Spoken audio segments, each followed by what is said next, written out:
Good morning.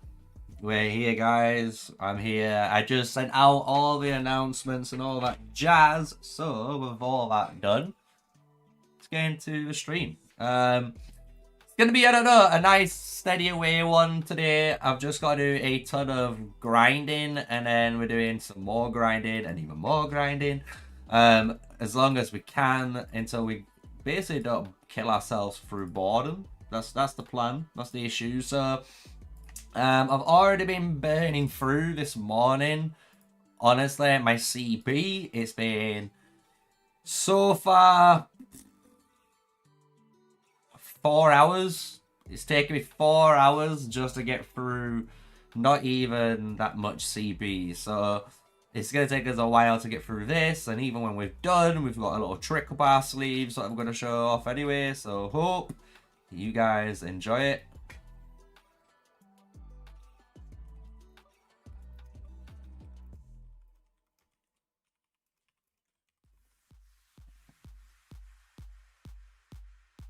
So what I'm doing, if you're wondering, we are just marching over right now in the Augustone. If I check out the Augustone, we're on 53.5k out of 80. So if you guys know, this is what sets up basically the entire seasonal timeline. So we are trying to get this at a good time. So hopefully we can finish it anytime basically after, let's just say like 1800 UTC, anytime like after that up to maybe midnight. That would be cool. I'd like that. That means it's like between 6 a.m. to like 12 p.m. So it's like, you know, morning to dinner time, my time, which be a change for once. But we'll see where it lands. I hope I'm not going to get another, as you call it, you know, 3 a.m. wake up. But we'll see how things go.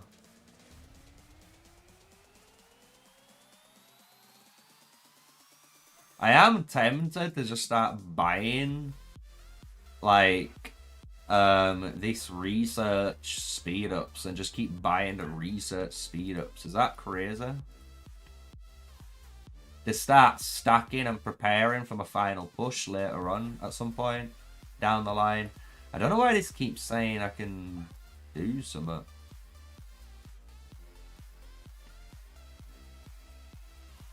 Weird game. Weird game.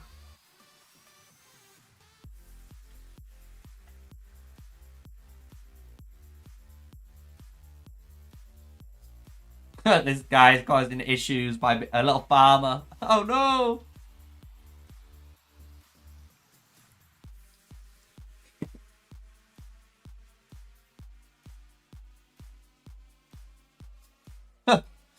Level 21 and then all around him to 25. Do you know what? This is getting recorded because this is my new YouTube short.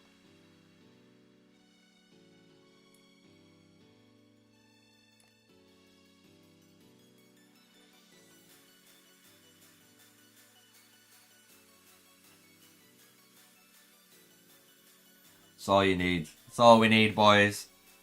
It'll make sense when the short gets created. It'll make sense when it comes out. I'm not going to spoil it. I'm not going to spoil it. I also got to do, once I've done all this shenanigans, by the way, we've got our 2 pets to cap. So we're going to do that as well. My talent quest, I'm on 292 out of 500, so we nearly got our 2nd point. I might actually get that today, depending on how much I'm going to do, but I know I can overcap my CP to like amount, like I think it's a minus 1000. I'm going to showcase how to do that if you guys have ever wondered how.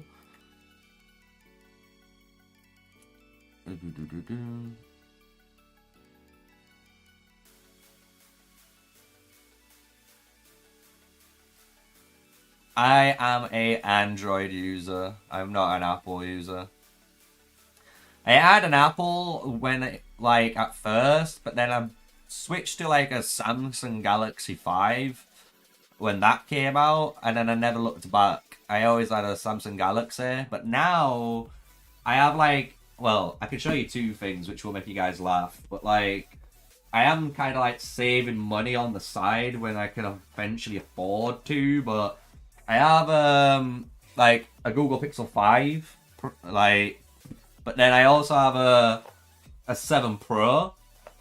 But my 7 Pro I can't use at the moment because I need to fix the screen. So yeah, it's kind of a sad one, but we are saving a little bit of money for that. And then I can go back to using my original phone, which I miss. I really miss using that phone. It's gonna feel, when I get the screen redone, like a brand new phone again. Because I only got to use it probably for about 3 or 4 months. And then, literally, like, when I was out, it got smashed. So... oh, yeah, the screen's rough, guys. You don't even know that... do you want to see how bad it is? I'll show you. Look at this. Watch this. This will make you guys laugh. I'll put it on big cam as well.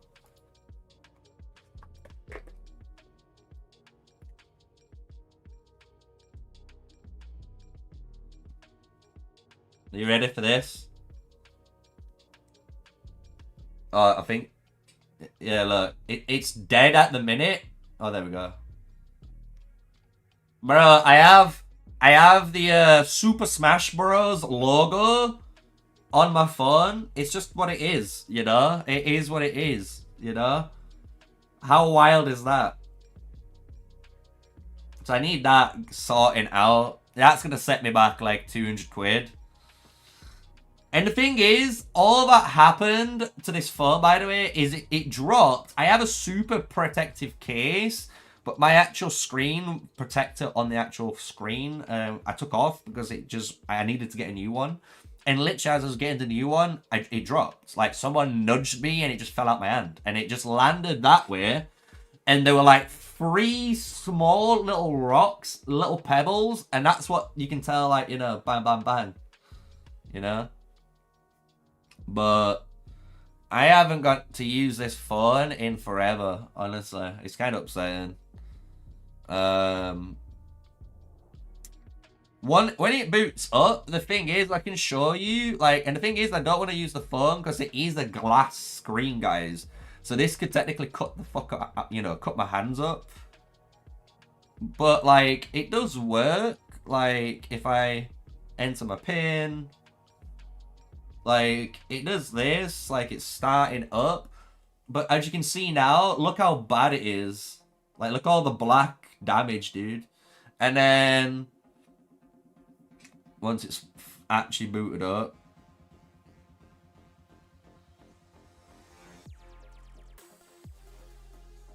oh no, it's just gone, boys. It's just gone.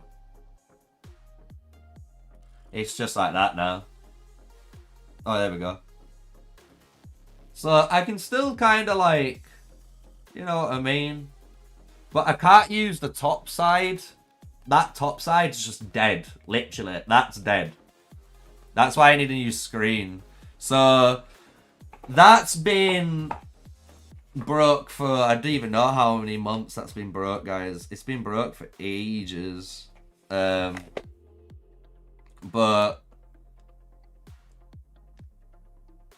let me just turn it off. So yeah, like I said, you know, I don't earn too much money. I earn as much as I can, and you gotta, you know, pay the bills and feed the family first. So, like I say, I am saving up to get that sorted. Once it gets sorted, it'd be nice to have my phone back. Let's just say that. But yeah, that was a fun experience. But my match is here now. We're here.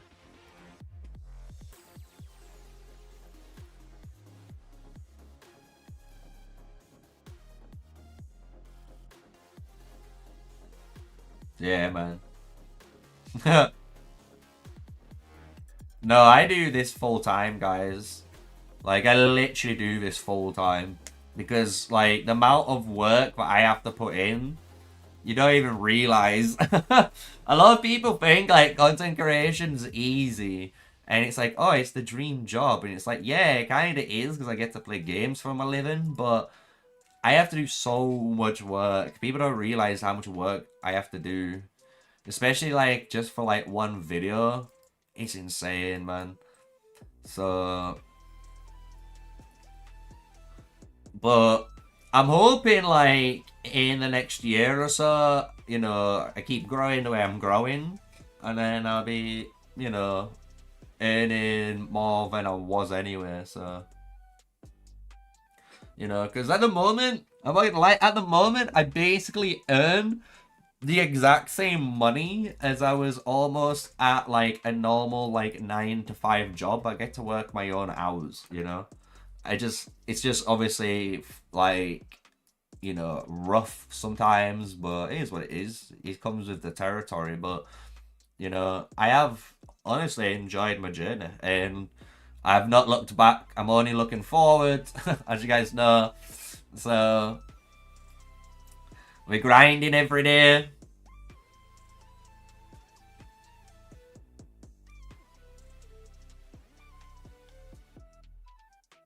Yeah, I'm full-time on YouTube, so, like, I get paid through, like, my YouTube AdSense revenue. Obviously, I have other sponsorships, like, obviously being, like, a, you know, official content creator for Call of Dragons. But then I have, obviously, like, my other sponsors that I get. Like, people might not watch the videos, but they don't really realize, like, those sponsors at the moment literally help me, like, you know, get the bills fed, you know? So...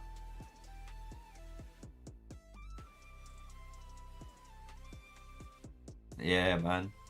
Growtech knows. It's like, you gotta do so much work. Like, you have to do, honestly, like, your own research, especially if, like, if you're doing something like I'm doing. Because you gotta think, for someone like me, my account realistically could be way better if I wasn't a content creator, right? Because, like, I could actually focus on specific heroes. I could do what I want. Because I'm, like, a content creator, I'm kind of in the restriction of, like, I do need to unlock all the heroes and try and get all the heroes so I can, you know, like, get them at, like, 5-1-1s. So I can make guides and, you know, showcase if they're all right for you or not. You know, even at a, you know, a basic investment and stuff like that. Like, there's a lot that goes into it, you know? And then you've got, obviously, then the recording aspect, like the, you know, understanding maybe your script and what you're going to be talking about, and then obviously editing it all, uploading it all, adding subtitles, adding timestamps, like making sure you got the right tags, making sure you got a good title, make your own thumbnail. I do everything, by the way, guys. Like, on my channel, I literally do everything you see. Like, I don't have anyone, you know? Like, so it's a lot of work, man. It's a lot of work. And then, obviously, on the outside, you've got, you know, you get paid, obviously, your monthly pays and stuff, so you have to keep track on how much you get paid, do your own accounting. Yeah, I don't have an editor, dude. I do all my own editing. I do everything on my own. That's what people don't realize. I don't think people realize, like, I literally do everything. This channel is me. Just me.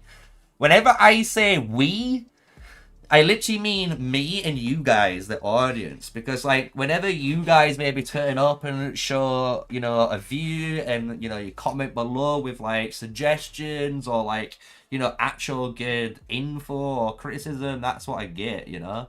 Yeah, I also do shorts too as well, by the way, yeah. I've been doing shorts, and I've started doing shorts as much as I can as well. Like, probably after this stream today, I'll be making a bunch of shorts, because I've got a bunch I want to make, if I can. I just like making, kind of try and make funny ones, you know, kind of just like funny humors, you know. It's like one of them that I enjoy more because it's kind of my type of humor. Some people liked it, some people don't. It was like the one where, you know, you might see like a free-to-play player arguing with a whale, but then like in my short, it's like Andrew Tate talking, so it just sounds like, yeah, that's probably what most of them sound like with the ego. So it's kind of funny when you put it in certain perspectives, and I've got some good ones, I've got some bad ones, you know.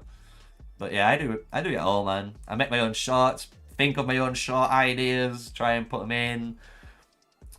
And the thing is, as well, with like the editing and stuff as well, guys, like if you went back, I've taken a load of my old videos like off, like unlisted, just so the algorithm might find my newer videos easier for people.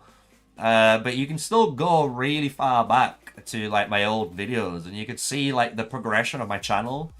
Because like literally like I've learned everything myself, you know, like I've learned how to edit. I've gone on like YouTube, watched programs, like spent hours learning like what I need to learn, like, you know, thumbnails, what, you know, stuff to do. Like you know, it's just time. People don't realize how much time gets you need to put in to do this all yourself. Like, so, but I'm at that point now. I feel like, I don't know. I feel like I'm at that point where, you know, I can confidently say like my editing and stuff like that is at a reasonably good standard. Where like now I'm trying to figure out ways to like go to that next step where I want to make, you know, like a really like interesting video or make a really funny video or something. Like I kind of want to take that next step in editing. But I think for me to do that, I do want to upgrade my editing program because the one I'm using at the moment is free as well. So,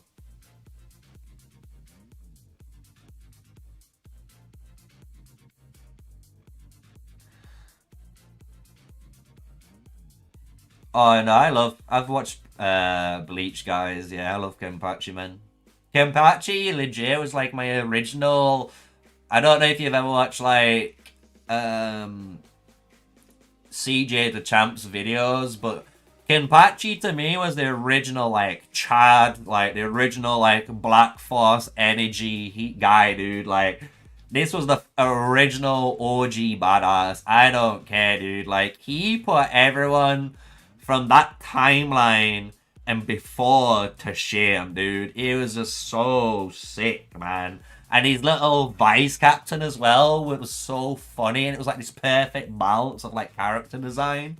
Like Kenpachi for me was honestly one of my favorite heroes in Bleach. Like I love that hero. So I do want to rewatch all of Bleach again. I might just rewatch all of Bleach without the fillers. That'd be like a fun time to do at some point, you know. It's been a long time. I remember all the main stuff that happens and that, but I would like to rewatch it. The problem about this game is maximum viewers go for videos of spending sprees. Yeah. It's weird that a lot of people go towards the bigger spender channels when the bigger spender channels are literally designed, you know, to be that how can I say it?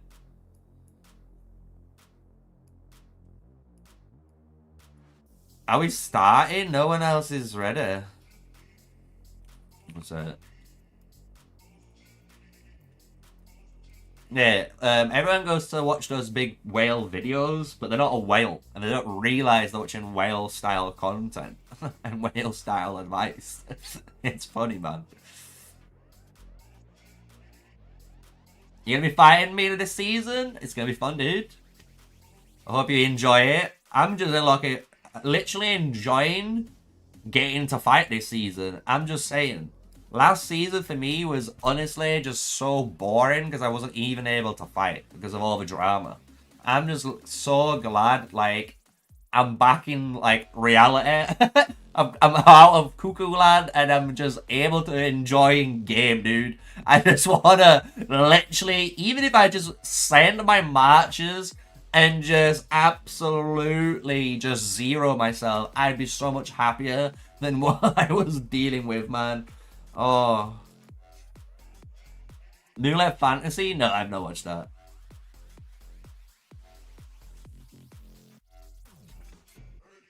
Yeah, people have invested so much into Rock that, like, they still chasing the Rock vs. COD adventure, which is fair. I was one. I was a T5 player that invested a load, but I quit it because the thing is with Rock, and the thing is I could boot up my Rock account now, and the cool thing is with my Rock account, my server did me a service and I actually zeroed my account. So I had like 20 odd passports, and I still needed to buy something like 5 or 6 passports if I wanted to migrate at something like 79 million power. I've forgotten how much it is. But they actually lowered me down, so now I can actually migrate with like my 10 passports. So technically, if I ever wanted to restart Rise of Kingdoms for some crazy reason, I could try and do that and migrate to like a YouTuber's place and just like see if I could ever do it, you know? But I don't think I would. It's just that game to me is just too much of a chase now, if that makes sense.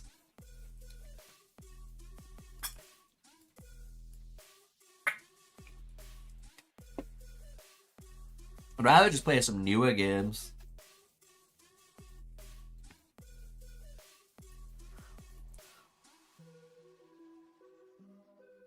Yeah, literally, man. I have to build back. I had something like on my account because I was back in the day, like when I was playing like a Cav main. So like the last commander that I got when she came out was Joan Prime, and then I didn't play it afterwards, right? But I had like Nevsky expertise, you know, XY expertise. I've got pretty much every Cav commander. I'm not even lying. Like Khan, Saladin, I got all of them expertise. I wailed on that account to be literally like a Cav main. So if you had Cav against me, you had to have max Cav stats, basically. Like, I was playing so, like, crazy. But, yeah, I had something like 900,000 or 800,000 T5 Cav. And then everything else was, like, around 300,000. So I could at least bring out one march or fill out a rally or fill out a garrison and help out, you know. But I was the Cav guy. I was fielding Cav boys. It was fun, dude. So yeah, man. But if I went back to that game, I couldn't do that. I'd have to play like infantry and all this. So I'm not gonna do that. Too much work, too much effort, man.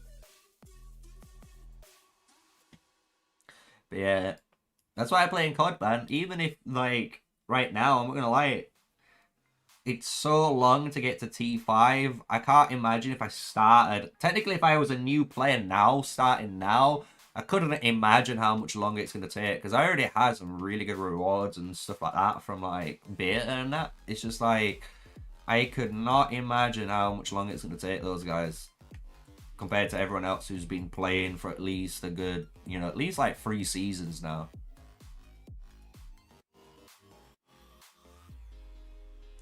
I actually like the Freyguard Deputy. I think Kanara should always be a primary in that role, boy. Kanara just has way better trees, you know, so you can have that, you can go for like a full PvP marksman build for a safe one. You could go down that control PvP build, which I kind of like. You've got so many great builds, honestly, with that. You could do a lot. Your T4 just hit 368k. Too much for T5. Nice.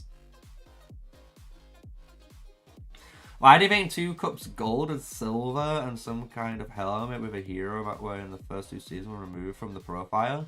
I don't know. Maybe they would just change their design. You know, maybe they had designs for certain heroes and then they just changed them, you know? How you doing, Adiga? How you doing, everyone? Hope you guys are enjoying it. We are... I know it looks a bit weird, but what we're doing right now, if you are wondering, is we're trying to group up. We are just like grouping up. There's one match here for everyone. And we're literally grouping up, purposely trying to kill this. Look at this guy. I'm getting a suspected spam caller. Nope.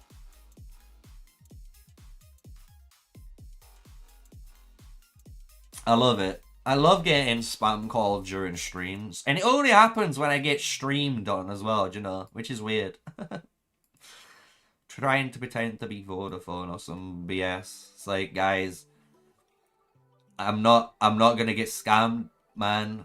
If I want to change phone provider, I'll just go to the shop like an old school dude. But yeah, no, I don't know, man. I don't know why they changed, you know, some of the pictures and that. Maybe, like I said, they've changed character direction. You know, like, a really good one, and it was funny to me, and it kind of makes me laugh, but, like, Valen might have been the original, you know, when you saw that Call of Dragons promo and you saw the old Time Wizard Gandalf looking guy, maybe they thought that was going to be Valen, but then Valen turned out to be the elf instead, you know, and they changed it up. So I could have seen him doing something very similar to what you're saying in chat, Actimel. Plan on running Host Canara this season so they don't have Fregas Syndrome high up? Oh, that's fine. If you're a spender and you've got, like, expertise to Husk with that Canara, boy, that's going to be a nasty match, I'm telling you. I've been playing wild tactics in COD lately, pushing my troop counts to the max as much as can, but damn, that pushed me back on my research stuff. Yeah, I can feel that, dude. Getting that just done though feels good. Do you know what's crazy, guys? I was speaking to like Meow earlier, and we were talking about the talent trees and stuff. The smart decision for someone like me is to go down this, you know, ranged assault.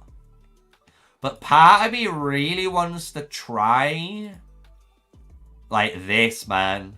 Like, part of me really wants to try this infantry rebound effect with, like, my, you know, Skogul and Garesh.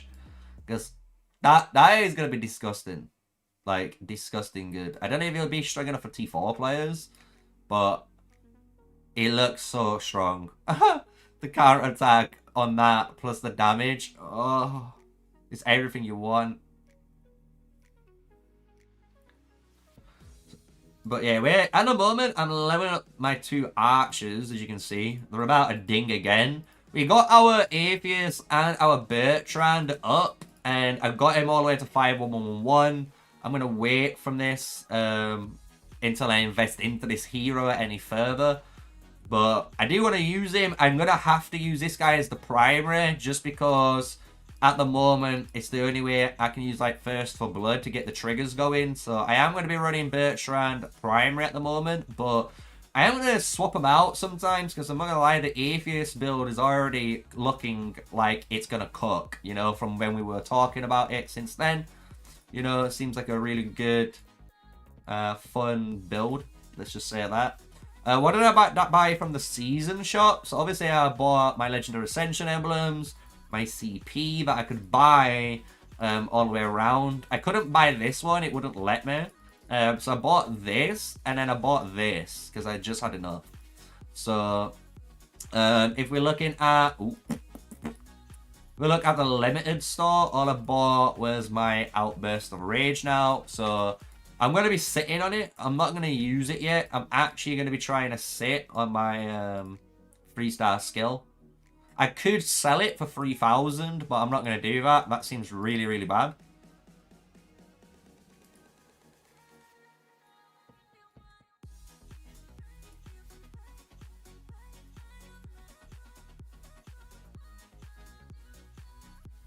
Jesus.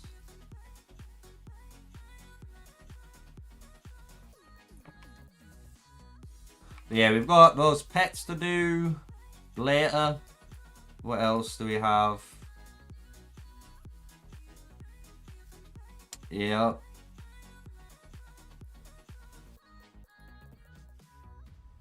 I've got 5 dark chest keys to do as well.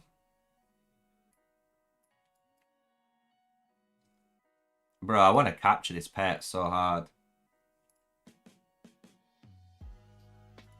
Should I just send my marchers here to capture him?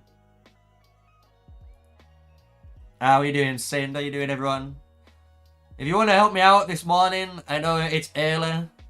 We're all maybe a bit groggy waking up. If you want to help me out, you know what to do. Hit the thumbs up, guys. Just hit a quick like. Nice and simple. Get it out of the way. It's easy, dude. You just press the button, like, boom. You know?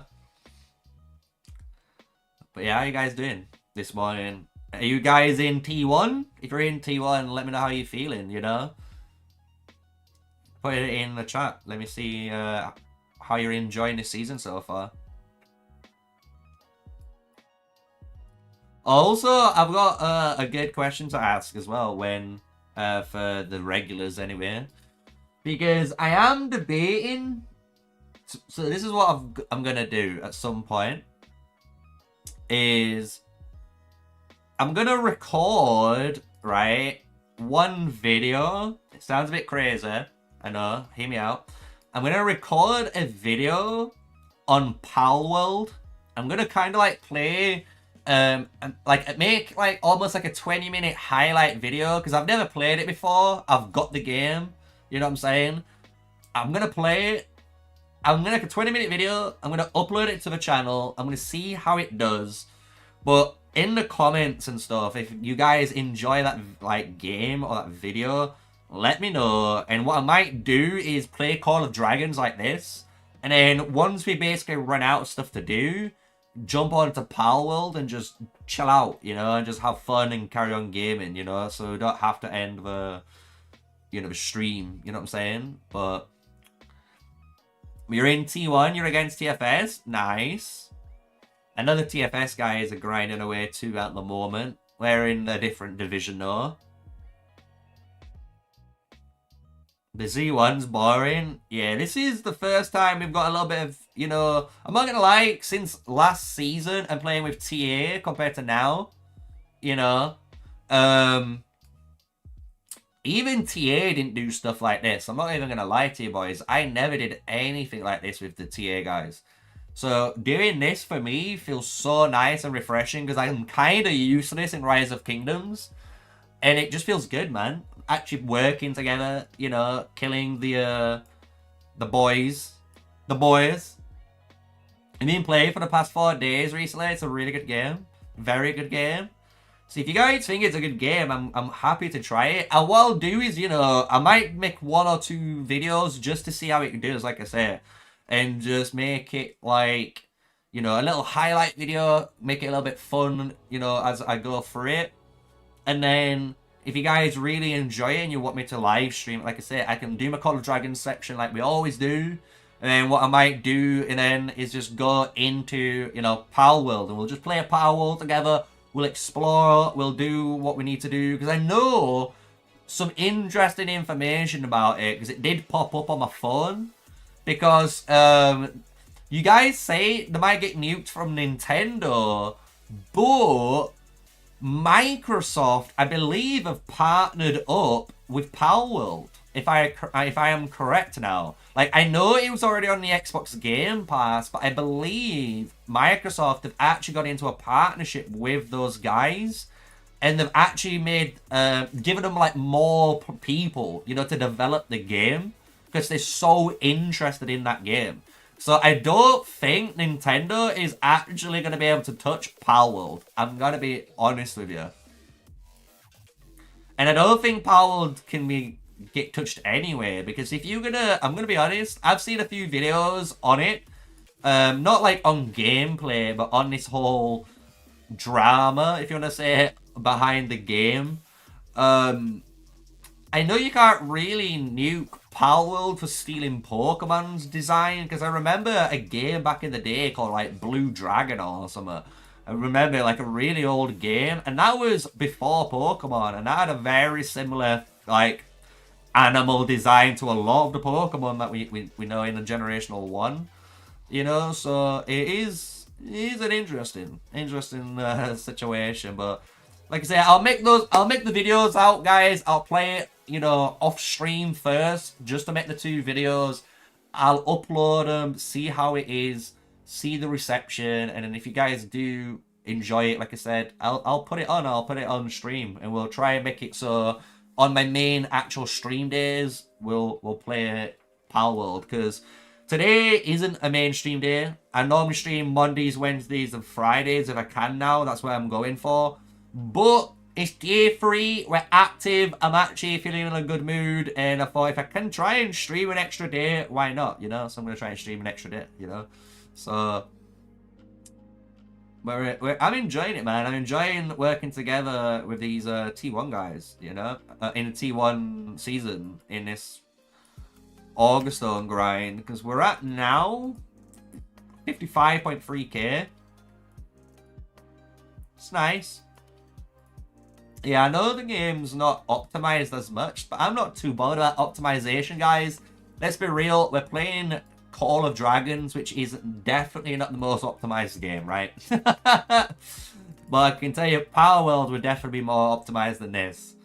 But I know it'll be a fun experience, I think, so why not? Why not try something new?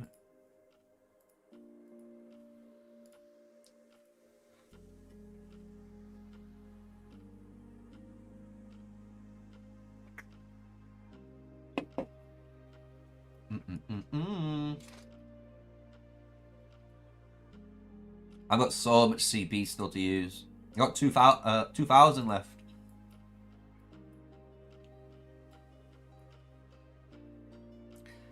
Atheist PvP better or mage? I've gone down this PvP route.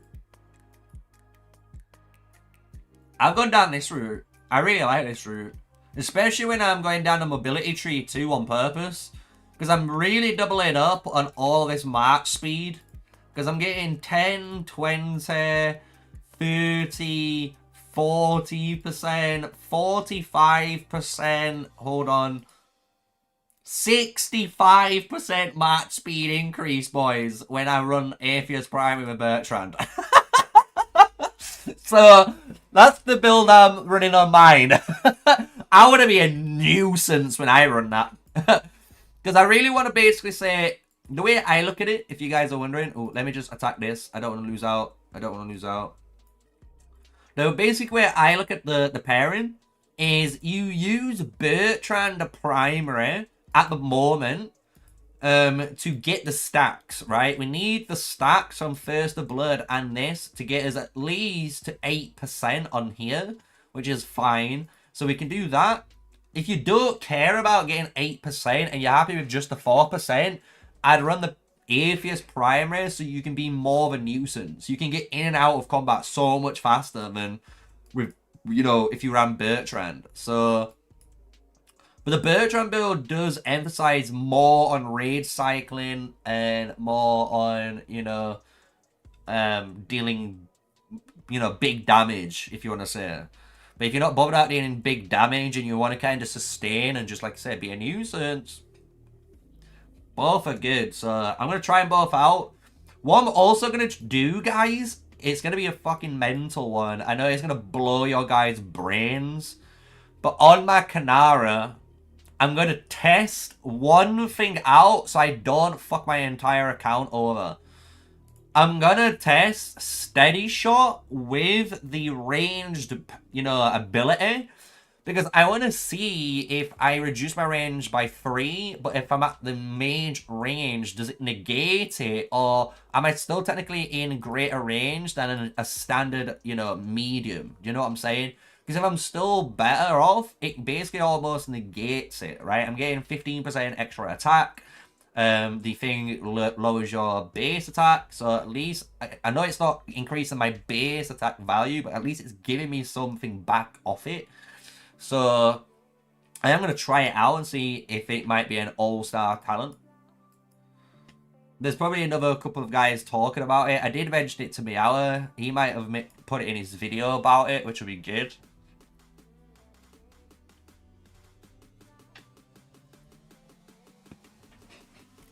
Because it's nice having, like, Meower in TFS and me being in FS, because I can actually ask him to test certain stuff out. You know, being a T5 guy. And then, like, me being T4, I already have the T4 perspective, so it feels kind of nice having that, like, shared knowledge kind of between us when we're, like, talking about certain things.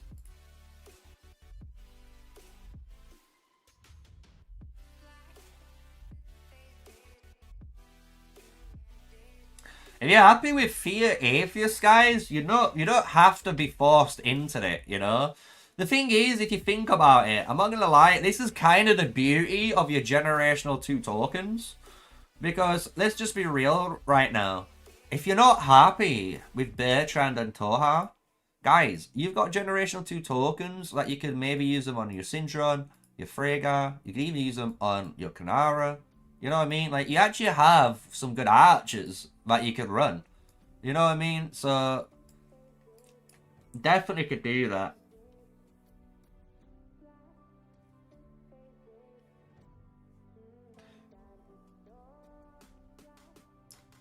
I think what's gonna happen, personally, what I reckon's happened is I just think Bertrand doesn't work as intended. What is that? What is that? What the hell?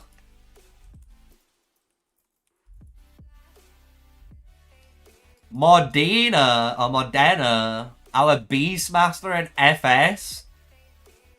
That is their current VIP. What is that?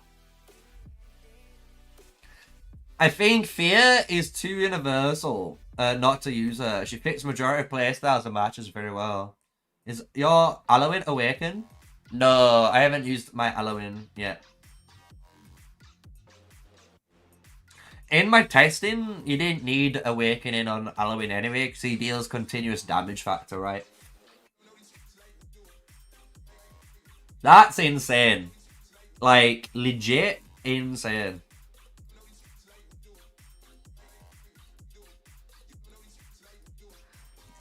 Absolute monstrosity. I wish I had that much, man.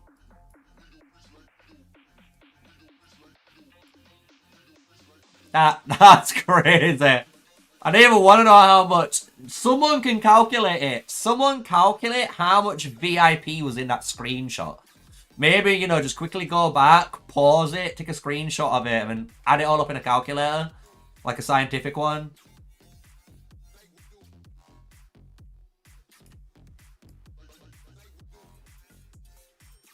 Bruh, imagine that.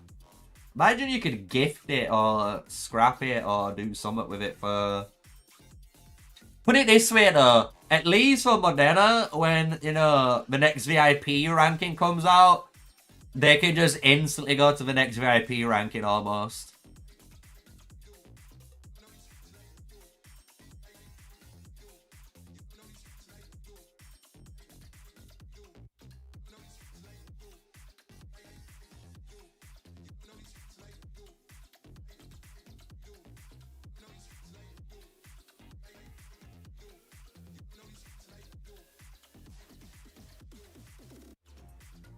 Yeah, definitely going to be late for the new VIP.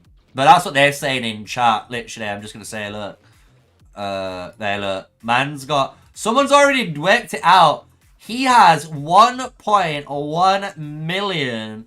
1,190,860 VIP ready to go. That's how much VIP that guy has already. Stacked. Stacked! What is that? That's a monster! Bulk? Yeah, bulk, bro. That's not when you look at Modenas. That's not even close. That's insane.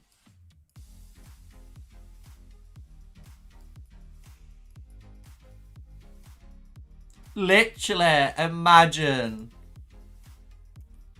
You're literally here. This is the store. You literally hit like VIP 14. You hit 15. You're maxed out. 16 comes out. You're already maxed out. What the fuck? That's nasty, dude. Maybe one day, boys. Maybe one day we'll get there. The T1 bear was so easy, really? We haven't fought it yet, so I wouldn't know, guy. But nice to know. The thing is, though, if it's easier, I'm not going to lie, I know you might be a bit upset about it. Maybe when it goes to the elite difficulty, maybe it's a little bit better. But if it's easier, that's kind of a better thing just for, I'm going to say it, guys. You know, the free-to-play servers that I just got pure T4s and maybe the 1 or 2 T5 player, you know? Like, it's kind of better on that, you know, because there is... Let's just say, like, a vast majority more of those guys than there is on the, you know, higher echelons of players like Wearing. If you get what I'm saying. You can imagine, like, a pie chart.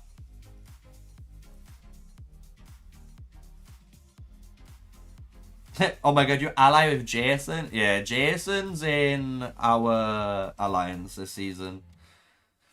I am fighting in 066. We're just mercenaries, guys. I honestly don't care about drama.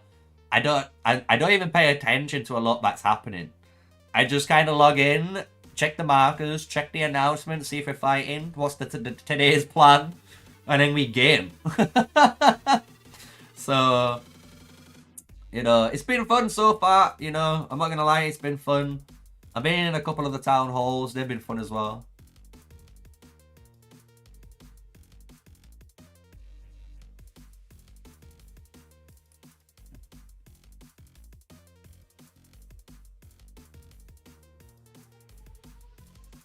There's no free-to-play servers, Lamau. I don't know, man. I've seen, on my scout accounts, I've seen some servers that would make you raise eyebrows. Yo, MMG sitting on the 2.17 million VIP right now. New record holder. We've got a new Big Dick Johnson in chat.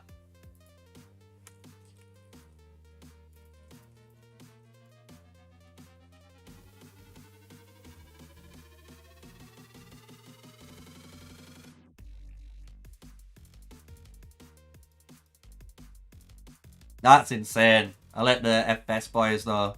They'll be like, what?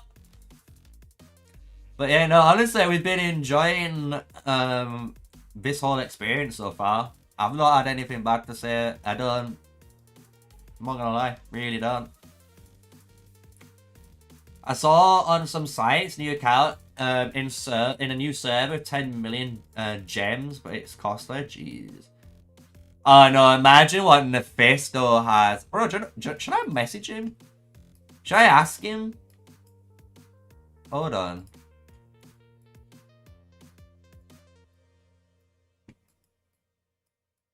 I might just ask him and I'll shoot the bullet and see if he replies. I don't know how far down it is. I get so many messages. I might have gone past him.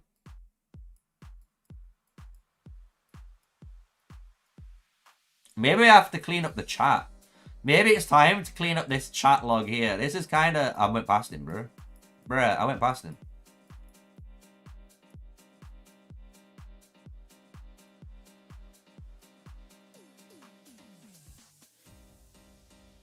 I think.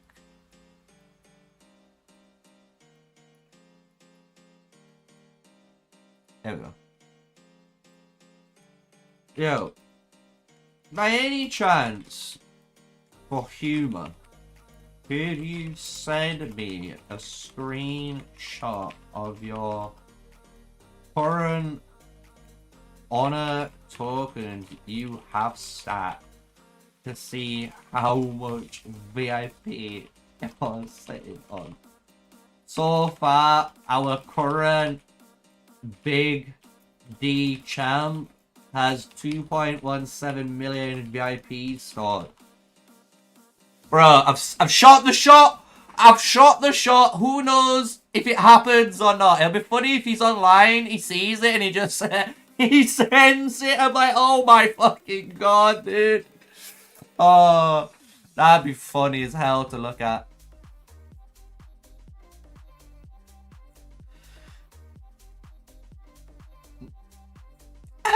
Nothing against this, bro. Bro, we have to lure it. We have to, bro. It's you've got to make it interesting and entertaining for him. He's not just gonna send me a screenshot of his VIP. I have to make it worth his while. Make him like have a little laugh out of it, dude. Just like, yo, he's sat on this. Who can beat him?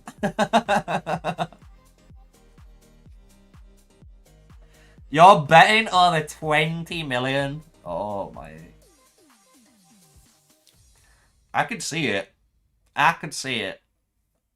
I'm waiting for someone to bet more reserve, like 15 million or something. Then someone going crazy with like the 25 and 30 millions. I mean, it would be funner. Bro, but if he pops up, it will be funner. It'll be amazing. We're almost getting there, boys, though, if that makes you feel better. I've only got one more to empty, and then I can do some funny CP tricks. I can show you some CP tricks, boys. I can show you how to get to a -1,000 if you're wondering how. It probably is going to get fixed, man, at some point. Just like how, you know, solo rallies were fixed and that. Even though I really enjoyed solo rallying, that was fun. Wasn't that fun, boys? You're on VIP 8? What am I on? VIP 13, right?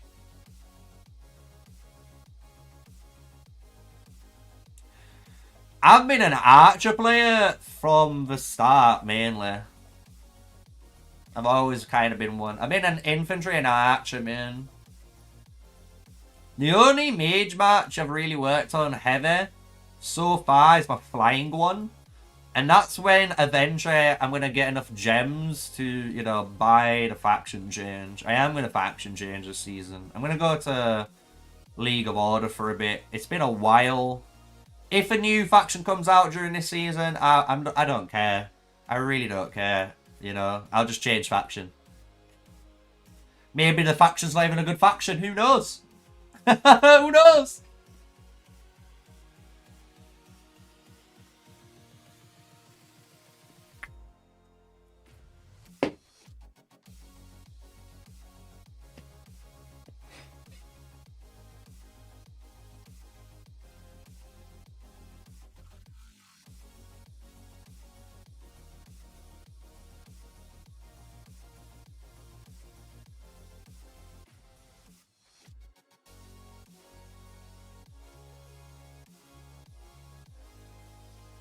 Who knows what the new faction is? Everyone keeps thinking dwarves, but this rate, I don't even think it's going to be dwarves, man. I'm not even lying. I don't even think it's going to be dwarves at this rate. 69 billion? Someone said 20 billion in my chat.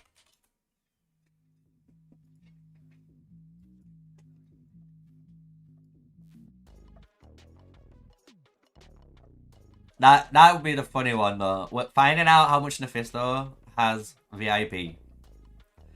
If we find it out, it's going to be the funny one, dude.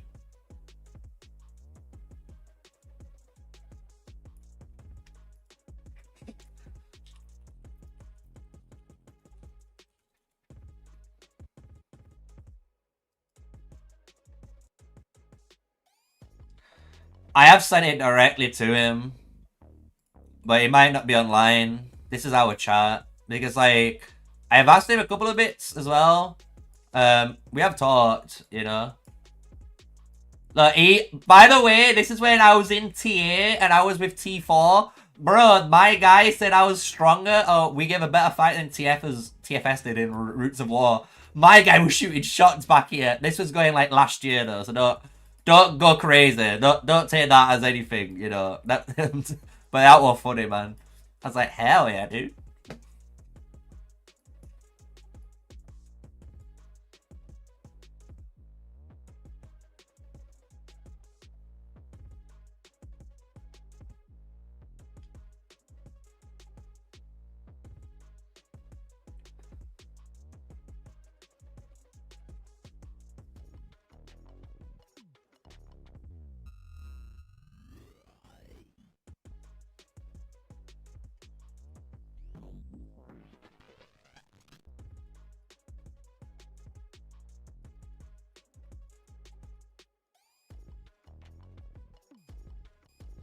Alright, let's see.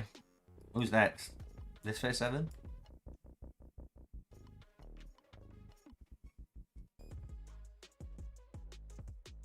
No, I can still beat TFS in a thingy.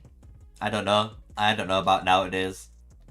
Like I said, I don't really keep up with people like that. I know, like, a lot of you guys watch probably, like, Boss Nasty's data stuff, so you know, like, how much T5s and all that is, but I'm not one of them guys, you know? I'm one of them guys that just likes really, honestly, just enjoying playing the game and learning the game and just, you know, gaming, my guy.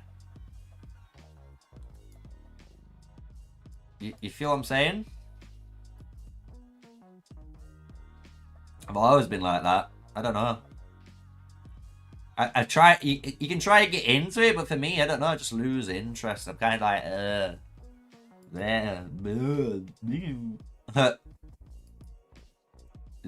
I just start losing. My mind just starts, thinking of random stuff instead when I start looking at crazy numbers and data. You never watched Boss Nasty? I'm not gonna lie, I will always recommend BN. Like, Boss Nasty is honestly the one of a kind. He's almost like, if you want to say, I wouldn't say like the John Wick of... It's not John Wick of Call of Dragons, but he kind of is. You know what I mean? Like, he's that one unique guy. No one's going to do what he does, because personally, I ain't got the time and I ain't got the effort to do that much data work. But if you want data stuff, and I mean like server data, alliance data, player data, like power data, merit data, that's your guy. If you like that type of stuff, always go, man, because I can't praise him enough for doing it. Don't get me wrong, I wish it was a little bit more easier to watch, and I know he's planning, because we did talk about it, me and him, about it. I know he's planning on trying to maybe get into more, making it better, maybe like editing wise or something, so that'd be really good. You're not VIP 48 about spending your VIP 48 because your light members paid you for you to be. Yeah. It's like, don't get me wrong, man. I've spent a little bit in the game, So I've helped people that are free to play get to VIP. Nowhere near as much as, like, spenders. But, hey, it's madness, dude.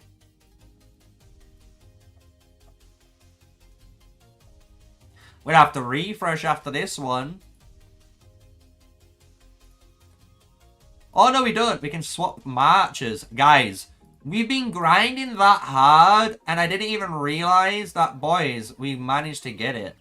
Do I go for Mark of War? I really wanna.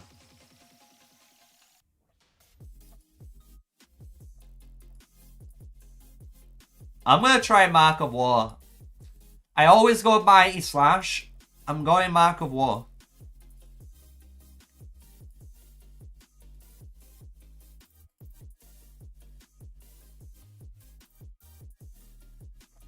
That's insane. I can't believe I've got him to 43 already. I didn't even realize. Woo! Didn't even realize. That's how hard we've been grinding. So we've already got these. The reason why as well, guys, if you're wondering, I tried to get my heroes to 43. That's like my milestone. If I can get them to 43, it's really good. Because obviously if you've got a hero like Atheist, obviously you get the Awakening. Or Lilia, I've got my Awakening. But at 43, you obviously get your talent, right? You get your final kind of like full talent page running. So that's kind of what I do.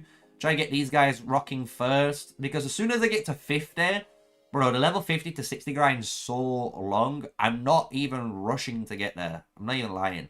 So, at the moment, I'm trying to get my main matches to like what I want, to like 43. I'm getting these two next. These are going to be the guys I'm going to use next. I can just start probably matching these down. Let's just do that. So match and start leveling up these mages. So I've got 2 mage matches to use ready. And then afterwards, what I'm going to be doing is trying to go to minus 1000 CP.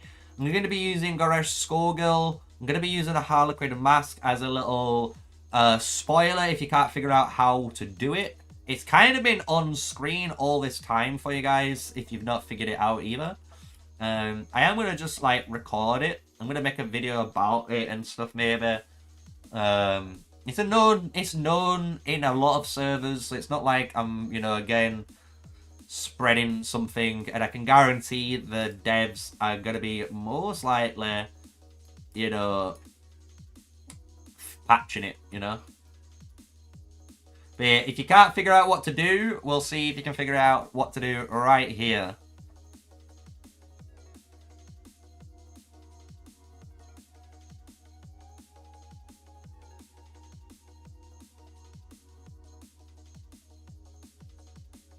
There we go. Dega's got it. Dega, you get a gold star, my dude. You get a gold star. Put it on your week. So what we're doing, if you're trying to figure out, if you're trying to maximize this stage, or if you're trying to just maximize in general, what you're meant to do is empty your CP with your main marches. So you see how you've got like these guys? You want to be like using your DPS marches on your CP. As soon as your CP hits that 0 and you've got no more pots, you then switch to your infantry, and then you start using your infantry to taunt and go down to -1000. It will let you go to a -1000 in a day. If you just leave it, it will cook it through. I'm telling you. It takes, I believe, around 12 to 13 hours to go from 0 to, what is it, 1800 CP. So you will get it back, I promise. So, how you doing, Crypto Wit? Welcome, everyone. So, I am going to make a video on it. I'm going to make a new XP guide on, like, how you can maximize XP gathering and stuff. It'll probably get patched knowing this game. But this whole trick, by the way, has been working since last season and the season before as well. It's only like now coming out of secrecy, if you want to say it, out of the things. Anytime live stream EOC, I might do. I keep thinking about live streaming EOC again because the new season started and I could showcase how quick it is to level up and stuff like that. But honestly, I have just so much going on in Call of Dragons content right now that I just can't. I'm going to be making another EOC video though, where I'm going to compare like Era of Conquest to like Rise of Kingdoms, which is probably a really good, you know, one to do. But yeah, I need to learn how, if you can migrate and stuff in that game, because I don't know if you can. If I could migrate my account, maybe I'd migrate my account, because I did that full season, and at the end of the season, it kind of got a bit, you know, I'd say not boring, but I didn't really play as much, because I'm just on this too much. I'll go some at the T5. Tech-wise, I'm not too bad. Tech-wise, I'm really not too bad. It's more down to the buildings, guys. This is the issue we're facing, is the treaties and the watchtowers. That's all we're doing. So the thing is, I'm not gonna lie, and I'll be brutally honest with you guys, if Call of Dragons didn't come out and Era of Conquest did before it, and I found Era of Conquest out somehow, I'd have probably been playing that a lot more. I don't know. It just feels good to play, dude. It's so much more free-to-play friendly. I'm not even gonna lie. Like, even for me, like, I'm playing Era of Conquest. I enter this brand new season, right? Last season, I never unlocked Richard, Cleo, Order.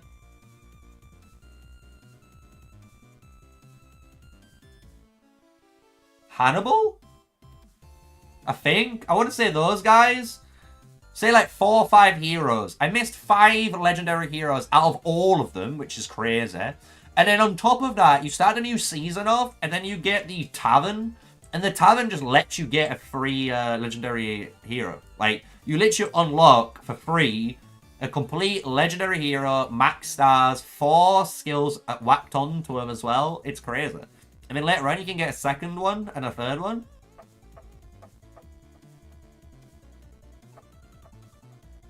So there's a lot of stuff this game could do to make it way more free-to-play friendly while still making money. Because that Era of Conquest makes definitely money. I can tell you that. It makes so much money.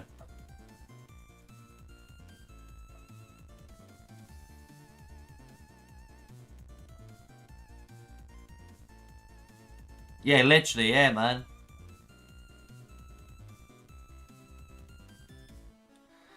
It's so good, honestly. Like, it's a really good game as well. It's really more alliance-based. I think, like, it sounds crazy, but how the alliances work in that game is, I think, how maybe the Call of Dragons devs want it to work in this game over a longer period of time. And if it does, I would really like that. I'm not gonna lie, I would really enjoy that so much. You like my content? Thank you, dude. The combat is the exact same as Rise of Kingdoms, but the way the combat works is a lot as well, though. It's got a little bit more to it, because this is the one thing which puts a lot of people off, but I really enjoy it.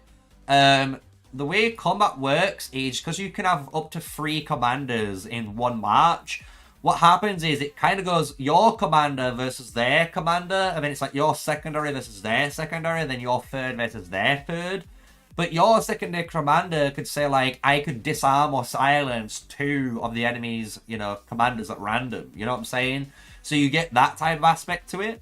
But then the one thing which puts a lot of people off is the fact that in Era of Conquest, because it's touch to touch, like, you know, you're playing Rise of Kingdoms, there's no range involved in Era of Conquest. But when you're fighting, if you engage in a fight, you know, if you actually engage into a fight, you cannot run away.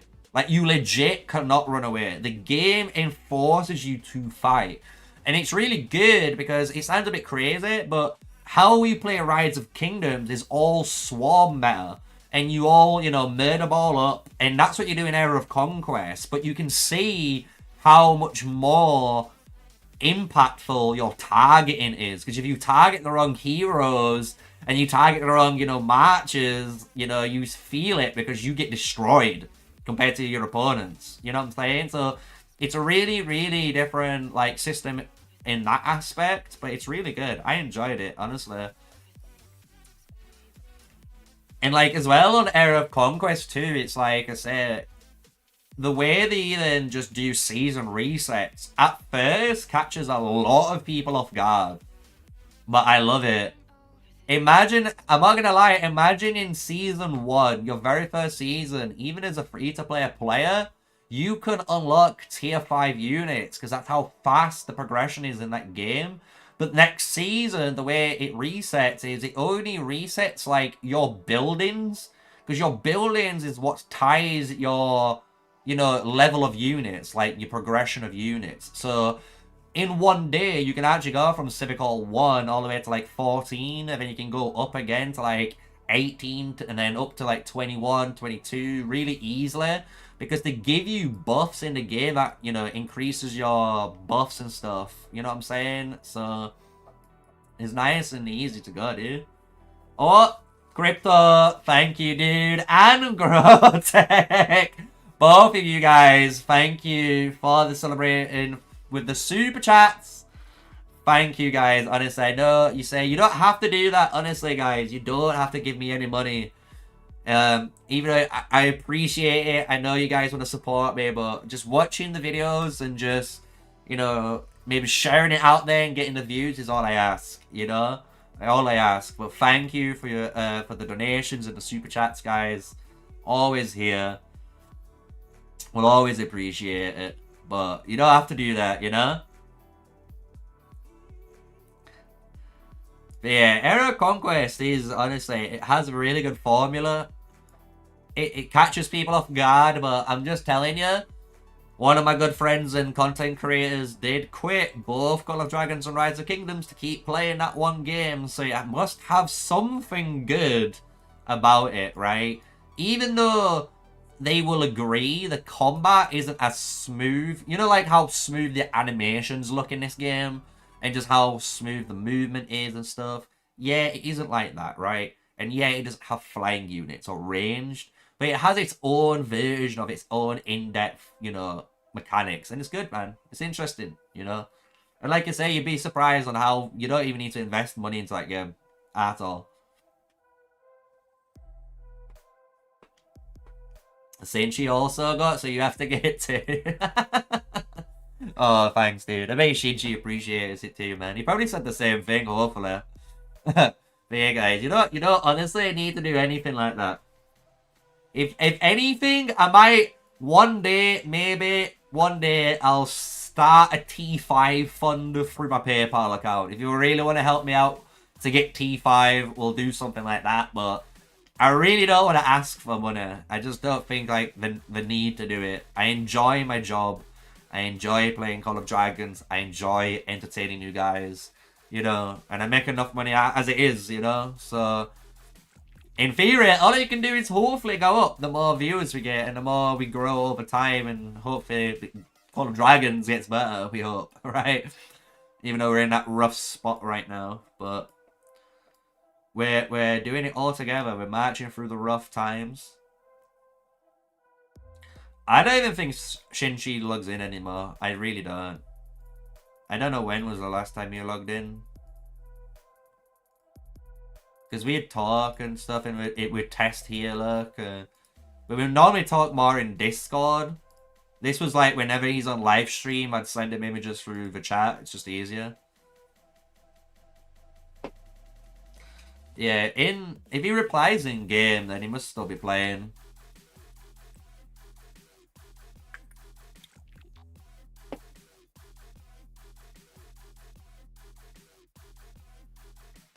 Yeah, guys, he does reply. Guys, he replies. I don't think you realize, guys. When I send these, it's in a live stream. So you know, like Grotech sends me like this. It looks like I'm not replying to Grotech, but I am replying to Grotech in the stream. It's the same thing.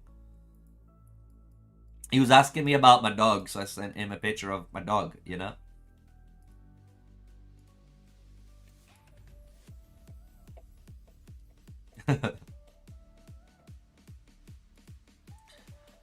I mean, oh, boys, we can use the last one, finally. Finally, the last 1400 CP to go, and then I can start using it.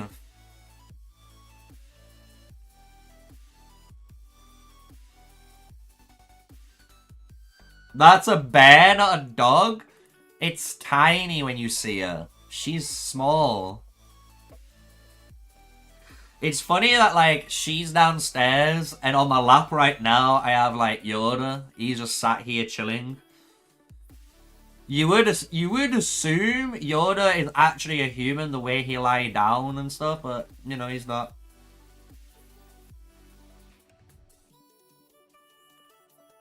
I know, Buddha.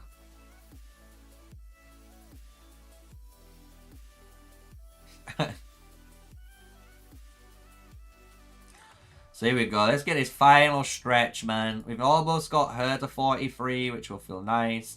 I might even just, you know what? I really do want to just push her to, as fast as I can. Because she's mainly going to be my main mage. I don't really use... I'm not going to lie, I really don't use villain too often in the primary slot. I'd rather just use my Lily.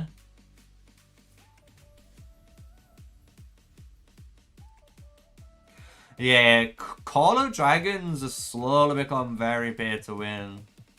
Which is kind of upsetting. Because I'm not gonna lie, the original game, when I first played, was so free to play friendly, it was unreal.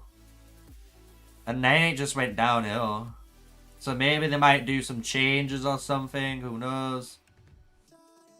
Because like, originally when you played, there was a, you know, like all of these bears. So you know, like this bear here has Legion HP. This one here, let's see what this one has. Peacekeeping, and then this one has. Training speed. Okay, so we get 3 different buffs there, which is good. But before, even if these were the same buffs in the game, and we killed those, we would get the reward. Do you get what I'm saying?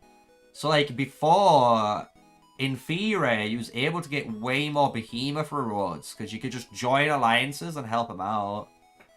You know? The Machinates was difficult? What do you mean? Is that the relic side? I've forgotten.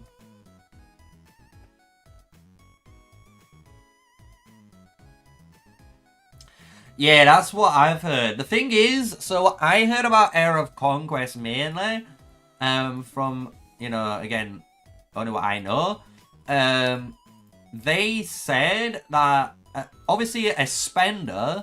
What a spender does is they get an advantage in seasons 1 and 2. So you know, like seasons 1 and 2 is like their advantage, like they're ahead. But then, depending on how active you are by season 3 and 4, you actually catch up with the spenders. But the spenders will always have the, like the hero advantage or the extra skill advantage, because they get to open more through the gems they just naturally have. Which is fine to me if I can still technically have T5 units and rock, the same type of stuff, Which I think a lot of people kind of want this to do, to be fair. Yeah, the thing is, everyone, I'm not gonna lie, Tete, like, you can ask the boy wonder, Shinji himself, just say, Sneaky said, when you first played Era of Conquest, you didn't like it, and you didn't think it was that good, and it was a little bit difficult on the mechanics, and then you played it for a little bit longer, and you said it was really easy, and you understood. And I bet you a tenner, he'll say, yeah. Because literally that's the same thing. Everyone said the exact same thing. And it's probably because, like, anyone who's playing Era of Conquest, those guys, the guys that have played Rise of Kingdoms and Call of Dragons mainly. So, like, you're coming from that type of background, expecting Era of Conquest to play like how Rise of Kingdoms plays, and it doesn't. So it throws you off, and it makes you think it's hard.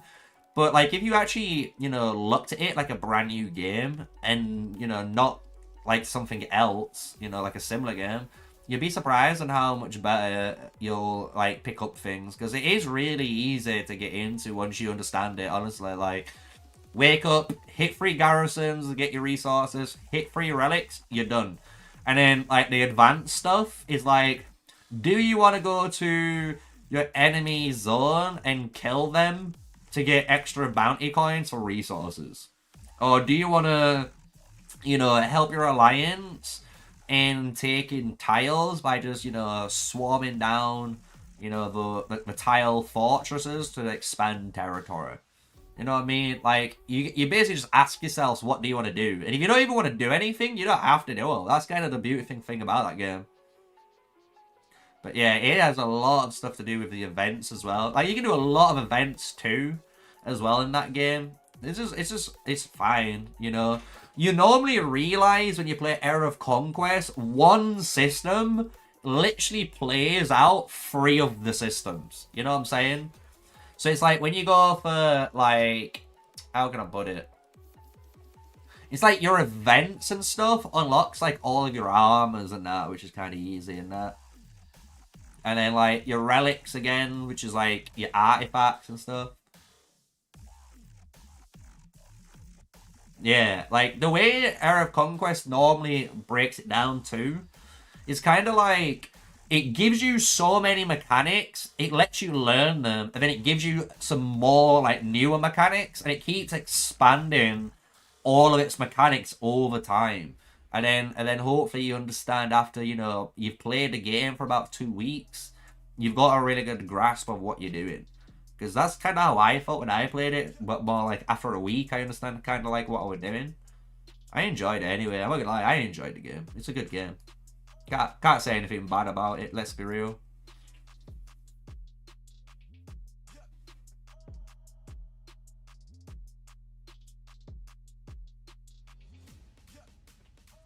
It's funny as well, because one of my friends that plays Age of Titans, they play Age of Titans, and when I would, making content for it, and they kept playing Age of Titans, and they, I think, run the most powerful kingdom in Age of Titans now, and I think they've got multiple kingdoms that they run as well, which is funny. So, I might ask him, maybe, if Age of Titans is fun, he might maybe, like, send me an account to play on, and, like, look at what Age of Titan looks like after a year compared to this or something. I don't know. Because I can still jump on my Age of Titans account, but it won't be. It'd be, I have to catch back up and stuff. Because I know there's more heroes out now.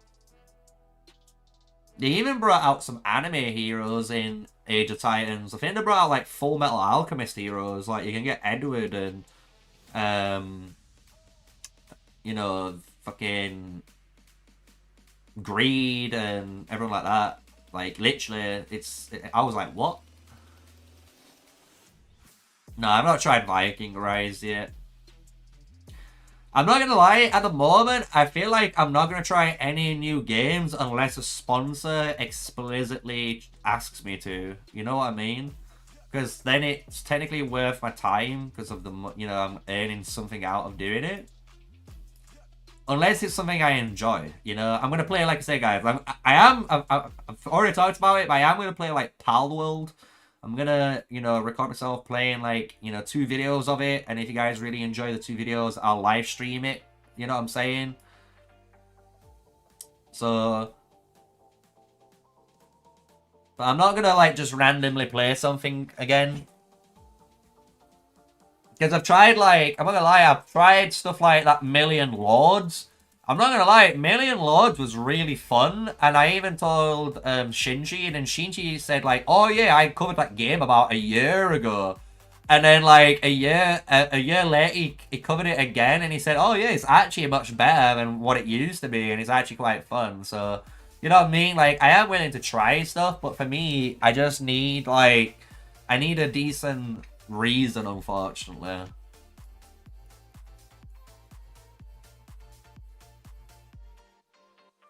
Viking Rise were released before Era of Conquest, and both mechanics are the same. Interesting. I'd have to look. Because I'd want to see what the Viking Rise store looks like compared to the store in Era of Conquest. Because I'm not going to lie, in the Era of Conquest store, you literally can't buy anything.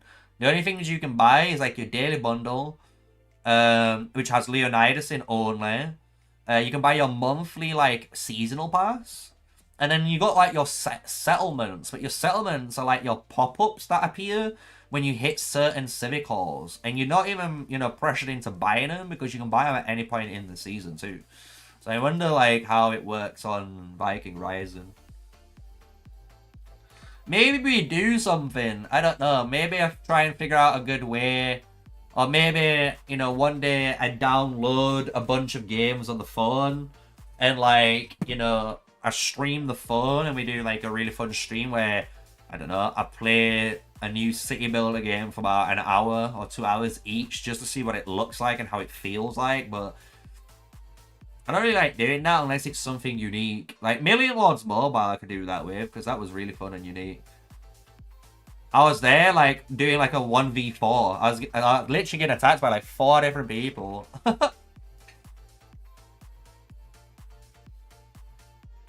So...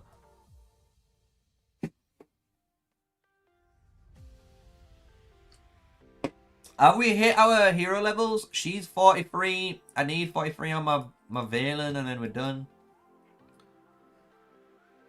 I'm gonna go first for blood again, in case I do Lilia with Bertrand for some reason.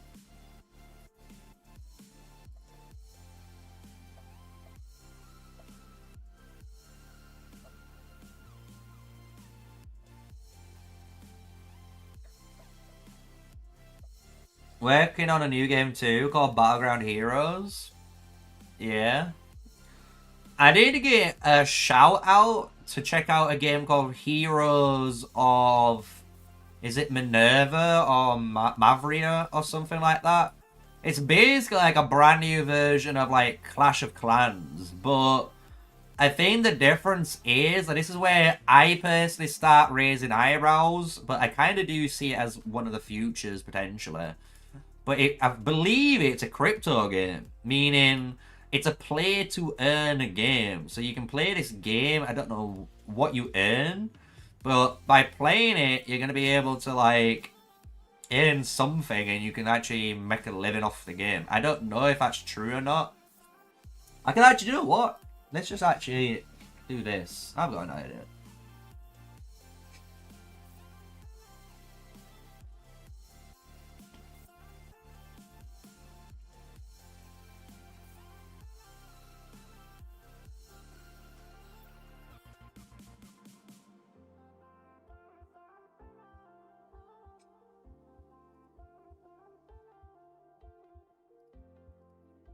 How far are you away, Valen? You're so close, my dude. It's 13k XP, so I need another two more, boys, and then we're good. Let me just set that shit going.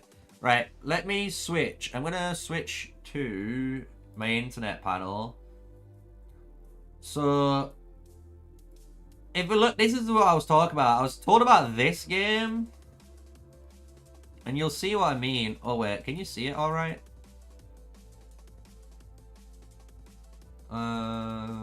Browser.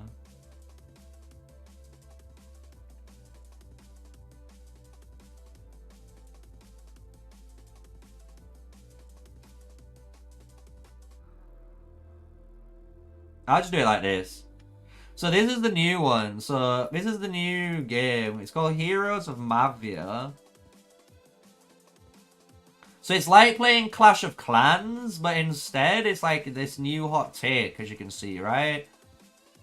Where they've got their own units and stuff like that. But like I said, it's a play to earn game. It's on Web3, so it means it's on a blockchain. So I honestly don't know what I earn. You know what I mean? Like, and I don't know if it's worth it. Because I have seen other games. I'm not gonna lie, I have seen other games that run on the blockchain that are like card games. But personally, it's just like, I don't know if it's gonna be the next big thing. But yeah, like Grotek said, it looks more like Clash of Clans like 2.0. I just don't know if it's gonna be Clash of Clans 2.0. Is it out already? I personally don't know. You can, I think it might be.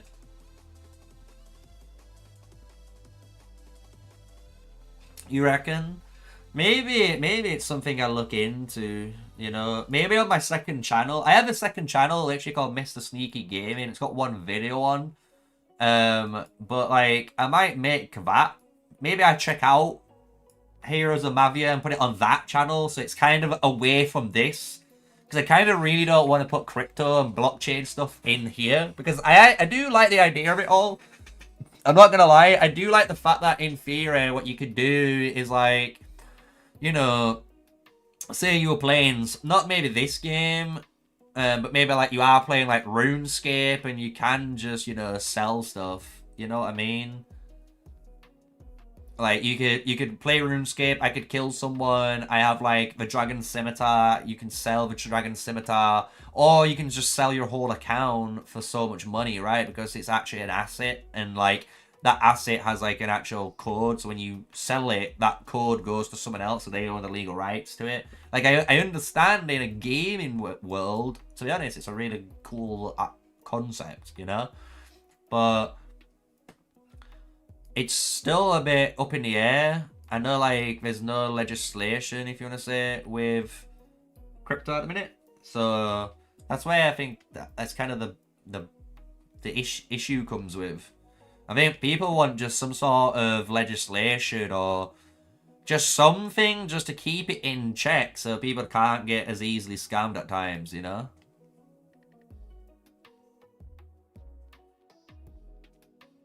Yeah, Sneaky Gaming, that's the one, guys. It literally looks like pretty much the exact same channel as this. I do want to add it to this channel somehow. I need to figure out how, but I'll add that so you can see it on my about section or something like that, you know, as people do later down the line. But I'm not, I hope I have it there. I don't know what I'm ever going to use it for. I keep thinking maybe, and it sounds crazy, and I really wanted to do it. I really wanted to do like the UK version of like Call of Duty Warzone spectating. Like I legit wanted to like boot up Warzone on a live stream and just spectate people and like commentate on like, you know, the 1v1s in Resurgence and stuff like that and see if they can win. And I wanted to make like as well, because I made a really good idea and I suggested the idea on Tim the Tatman's video. And if you check one of his videos out, you'll see it's one of the highest liked comments, which is scary. But it was like, yeah, it's kind of like a reaction live stream, exactly. But the beauty of it is more of I can do a live stream and then I can make that video in, you know, I can just basically upload a really good guy playing onto, you know, my Mr. Sneaky Gaming channel. And what my comment originally said was, you know, when I'm making these videos of people that are spectating, what I want to create was like a Deadpool kind of thing where, you know, in the whole month, you know, January, I might have had 30 players. You know what I'm saying? 30 players. And at the last video of the month would be like the top 10 best, like, Warzone demons of that month. You get what I'm saying? And we'd show highlights of, like, those 10 players from those videos and put them in ranking. And then go into February and do stuff like that. So that's kind of like one of the ideas I really, really did have for like actual content on my second channel, you know? But it's one of them where, I don't know, I wouldn't say I'm scared to do it. I just don't know if people are going to enjoy it. I think people would, but I just don't know if they will enjoy it because if it's me. I don't know, you know? So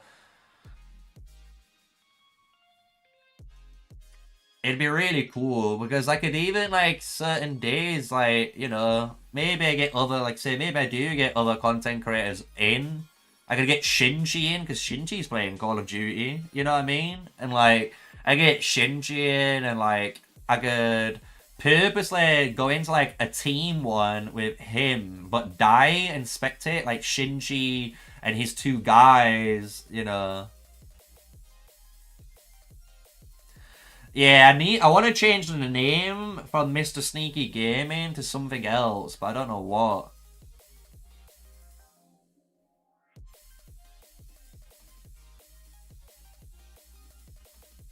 I might just name it something simple like UK, like Warzone like spectates and stuff like that. You know, like CO, like, you know what I mean. I could do a React channel. The thing is, which I was thinking about with a reaction channel, because I did want to do one of them too, if I didn't do like this Warzone thing. But I don't know how the reaction channels technically work. Because like, if I wanted to react to certain music and stuff like that, you know what I mean? How can I put it? Yeah, when I'm like reacting to certain music and stuff, I don't want it to get like DMCA'd and copyright strikes, so the video gets, you know, taken down. That's like another thing.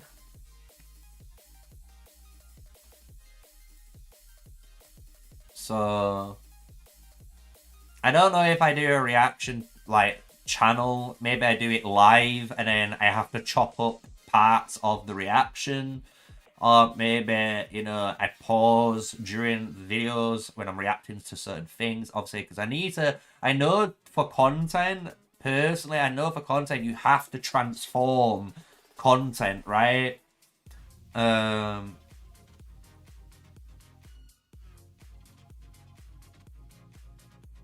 because that's what I mean. Like, my whole concept is like, I want to do it all live, so I'm going to be spectating all the time live. So I never run out of content because I'm literally going to die, jump into the game and see who wins. And then at the end, I'm going to, you know, have a quick minute, you know, 2-minute look at chat, you know, and stuff like that. And then we're going into the next game and you can just keep doing it and keep doing it. And then I'm recording each game. So later on, I'm just chopping up the best parts of the video, you know? That's kind of what I'm thinking of doing. So, because personally, I would play Warzone myself and enjoy playing Warzone myself. But the problem is, like, I don't have, like, Call of Duty, Modern Warfare 3, or else, so if I were going to play Warzone, legit, boys, you're going to be looking at a level of 1 account, leveling it up, unlocking all the guns, doing it all, man. I'm not doing that. But I think focusing down on one thing, I think people will like that. Because, again, you know, people could come into my stream and like watch it on a dinner time and stuff like that, and if they missed it, they can always watch the highlights really easily, and hopefully they enjoy, you know, the fact that I do Call of Duty stuff, and I've got a mobile game channel, and they might support the mobile game channel too. Who knows? Because, you know, at the end of the day, you can support the games, or you can support the content creator, right? If you enjoy the content creator and how they talk and the personality, you know what I mean? Yeah, literally react to chat. Because the funny thing is, dude, if we were doing the Warzone stuff live, boys, I can guarantee we'll be watching some of the games and we'll be there like, boys, is he hacking or is he not hacking? There's a lot of sneaky S's on TikTok too. I have an official TikTok though. It's like Mr. Sneaky Official on purpose.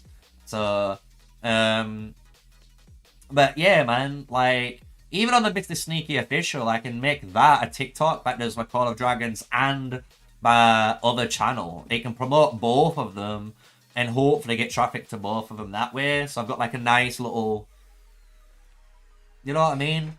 You know what I mean? It's kind of hard when you're like doing this full time because you're trying to figure out how you can get it all working in a nice format together. But yeah, man, because I don't mind, like I said, doing other stuff and enjoying doing other stuff. But one thing I do need to figure out is who I'm leveling up. Kanara. Do I do Kanara Nico? I kind of do. Oh, I could do Kanara Frey and Fear. If I level these guys up, that means I've got my Fear, and I could use Fear with Lilia and Bertrand and Atheist if I need to. And I can see how good it is. Should we do that? Or should I level up some epic heroes? That could be a good shout. Should I level up just Waldia and Alwyn? But I might need Eliana for dueling. But I've got Madgat, these two for that. Shit. The dilemmas, the internal dilemmas. You have to go as well? Don't worry, George. If I've missed you, or I've not said bye, I'm sorry if I did, but I'll catch you next time.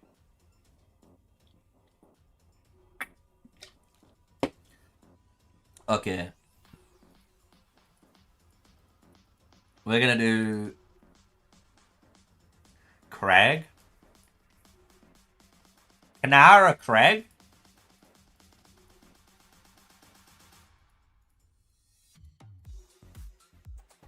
Should we do Kanara Craig? Ignore Fear.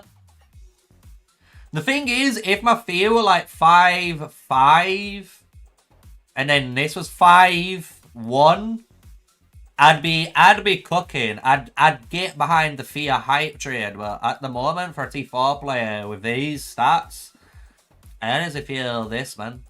Yeah, I can feel this. Why not? You might be talking too often, Crypto. Yeah. Just maybe, I know why. Hold on, let me look.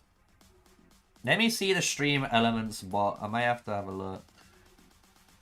Other chatbot. Spam filters.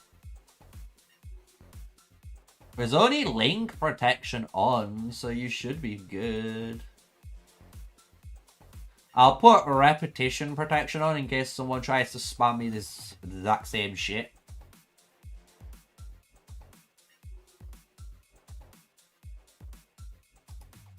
Apart from that, it should be all good. Even my custom chat commands should all be working as well. So if you ever want to work out, you know, if you ever want to know stuff, guys, you can just like type in this and it should, in theory, work, you know. So you can see the current list of commands, includes, and then after the includes, you can see all of them. So you can see just everything, right? And if you guys ever want me to make any more or suggest any more good ones, I can easily just do that, you know. I need to change that though. Let me change that.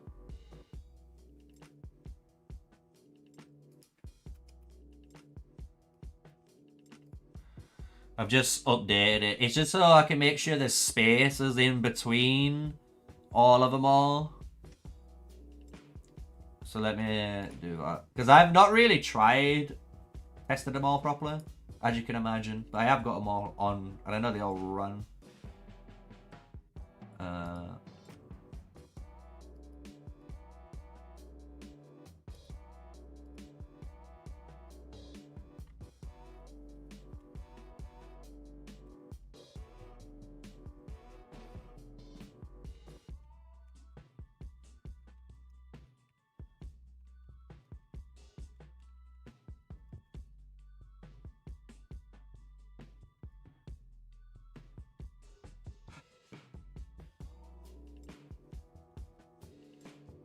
Yeah, I'm just trying to make sure. Hold on. I'm putting spaces everywhere just to make sure everywhere's got one. Hold on.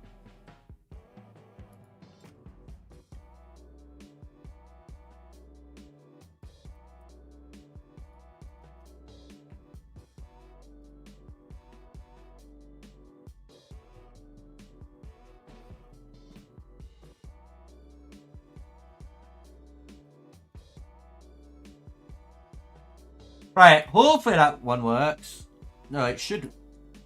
Oh, I know why. Hold on, hold on. It's because I've typed it in wrong. It's meant to be Mr. Sneaky, not just Sneaky. Hold on. Oh yeah, that's why you hadn't typed it in right.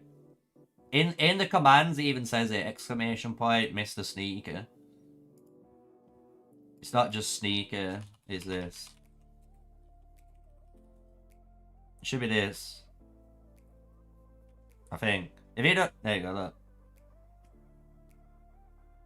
I can update that though now. That's the only thing when I've got these, I've got to update certain ones. So this one's like server 33.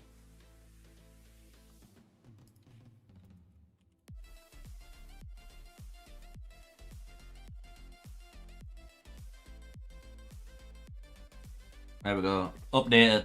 So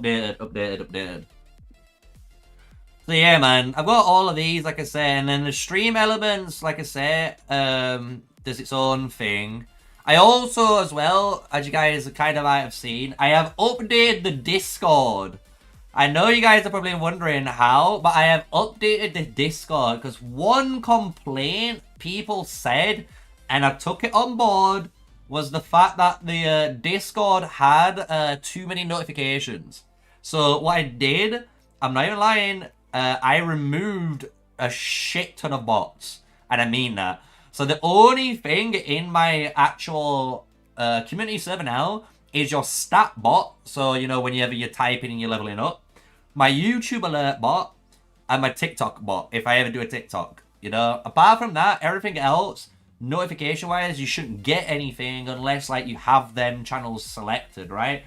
But you can go into here now, and it's like, I am trying to make my Call of Dragons guide section better. We uploaded all the S2 hero guides on there a week ago. So we've got all those sorted out. I need to make some Husk guides so I can cover you guys on that. It's the only hero that's not in the S1 hero guide section.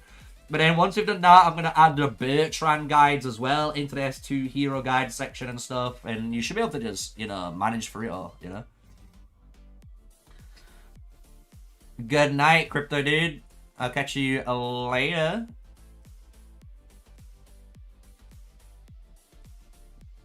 There's the COD link one as well.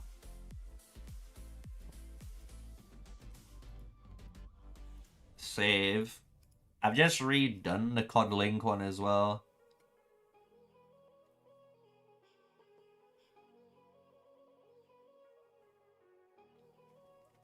Yeah, I might do the thing is I might do an Era of Conquest one if, like, you know, people want me to go and actually play it properly through again. Because at the moment I'm just making content for it, obviously for the sponsorship. I do enjoy the game. I'm not gonna lie, like, I enjoy the game. But If people really want me to like play it, I'll play it, and then you know we can have a actual dedicated thing. Play COC? What, Clash of Clans? Or do you want me to play the other one? Do you want me to play Clash of Clans? Or do you want to play that new one, that Heroes of Mavia?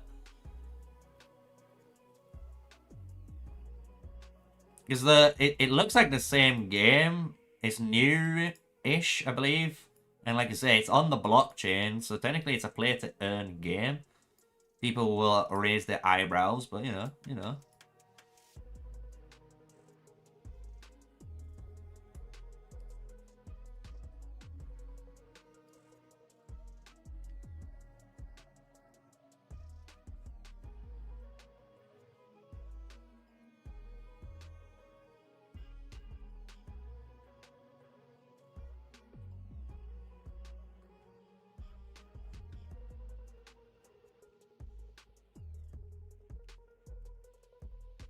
Wait,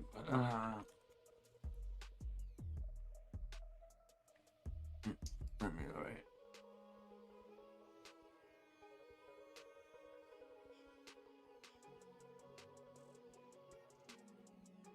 wait. Come with you? What do you mean, though? If you want crypto, just send me an actual direct message. It'd be easier. You know what I mean? If you send me a direct message on Discord, it'd be easier. And then you can go to sleep. Otherwise, you're gonna be like me, because I'm the same. Where you keep saying you need to go to sleep and you just stay on because something happens. Hey, this.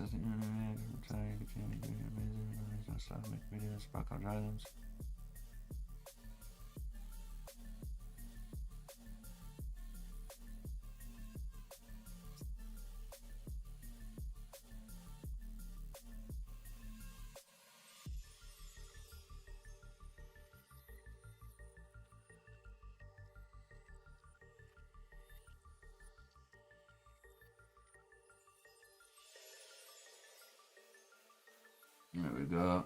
Just replying to that. Being tell yourself for an hour or two.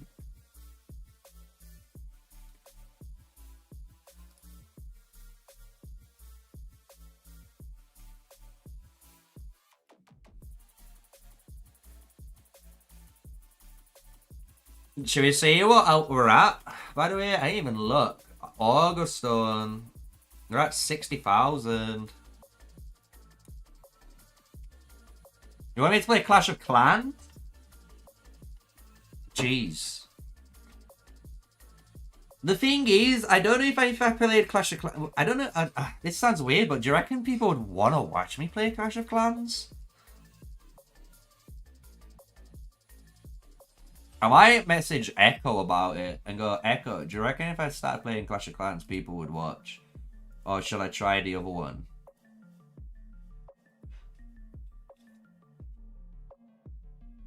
I think I just added you, I accepted you, yeah?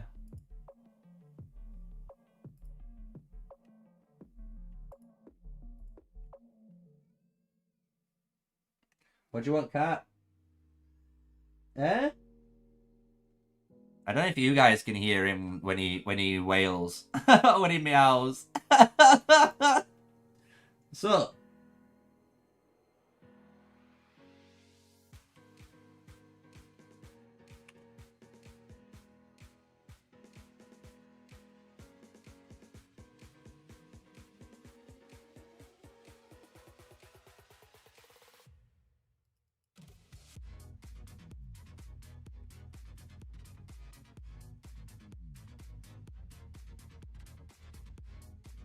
One true viewer equals 1,000 views. Word of the unknown. But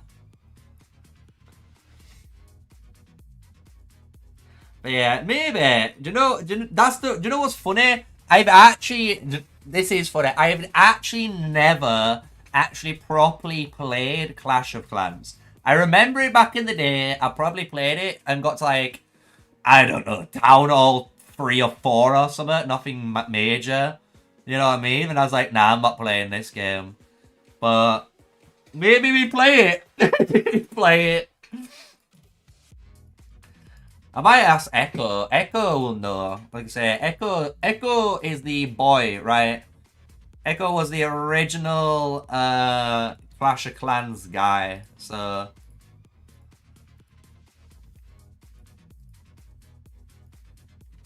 maybe they might enjoy me my commentary skills or something. Cause my commentary skills are pretty on point as long as I know what the hell I'm looking at.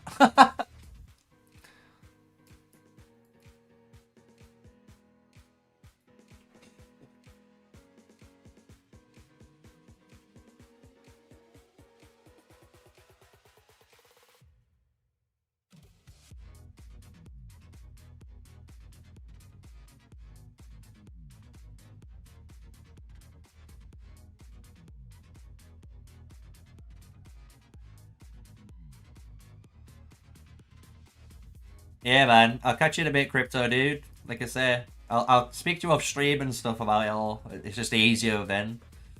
You can keep the focus on the stream. Keep everyone entertained as we're finally finishing up. What are we on now? My last 800 CP, and then I can start doing the negative 1k trick.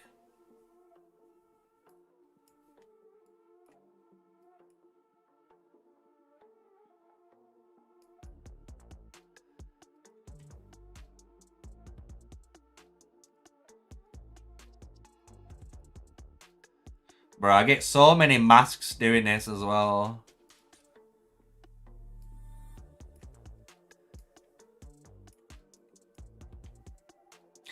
Craig, baby! Why attack range is not specified in Bertrand's skill like others have near, medium, or very far.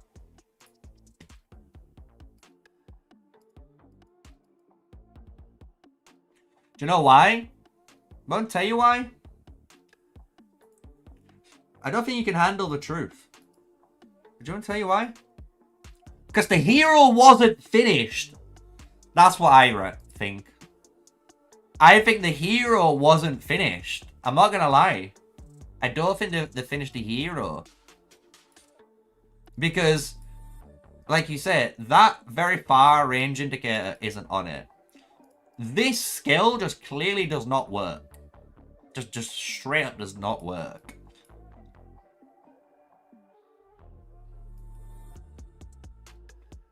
It just feels like they got the guy. I feel like they had the idea. They made the skills, and the skills are great. But I don't think they had enough time to test out this and make it work. I think that's what we're doing for him now, if that makes sense. Which is fair.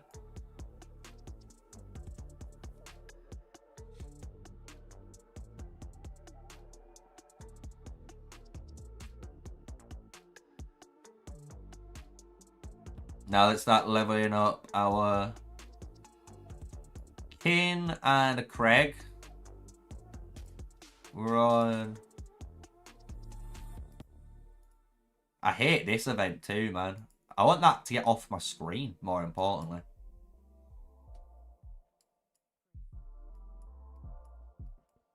Are you guys looking forward to the new Chinese New Year events coming?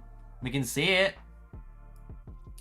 It's coming this Friday, so we'll be doing it on stream perfectly. Festive Ball, Veil, and a Trial of the Beast.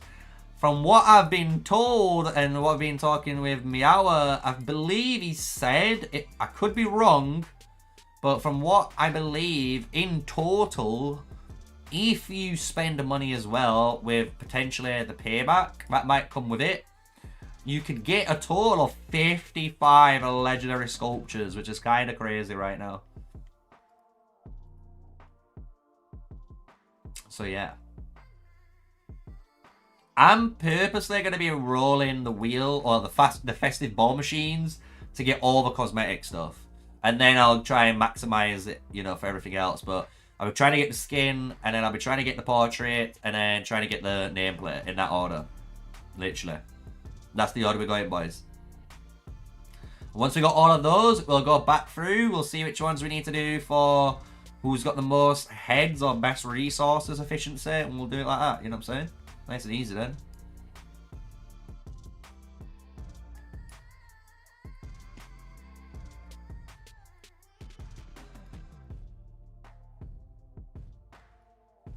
feel like Craig's tree is doing it on its own, even though I selected it not to. Oh no, it's not. It's just not updated.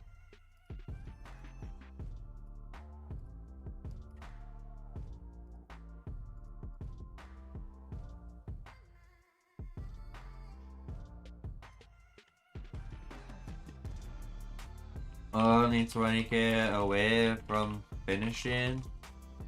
At this rate, we will have behemoths opening up around 03 UTC. I'm not liking that though. I've been the one who's really kept a good eye on it, by the way. I've been keeping an eye on the Auger Stone and how fast we've been kind of killing it, because like for us, we're on 60k, there's 20,000 left, and the thing is, if we kill it now, technically if we miraculously killed 20,000 troops now, you know, it's midnight. So anytime we're on, you know, the next few hours, it's kind of sketch, you know? Like, I don't know, I reckon anytime after 17 UTC, I'd be happy with the kill, but I don't think it's gonna happen. I reckon we're gonna get it killed by like 1400 or 1500, because we're coming up to 1300 now, and we're 20,000 away, man. That's a fucking small amount of, you know, Darklings to kill before all behemoths, all passes, everything's set up for that time. And I'm pretty certain we said like we were trying to get the timer to be more EU and NA friendly. And if that's the case, you typically want it so like you can either have your behemoth starting at like 6 or 7 UTC. So for Americans, it's at like just before midnight or just at midnight. Or you do it a little bit later on, right? So you finish it at like... I'm trying to think.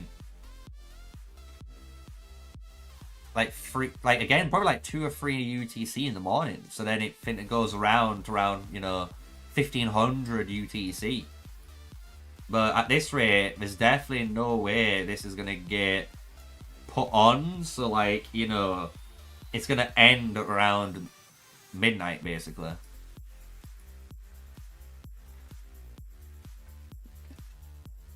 Because at the moment, the later we can get it finished, the better.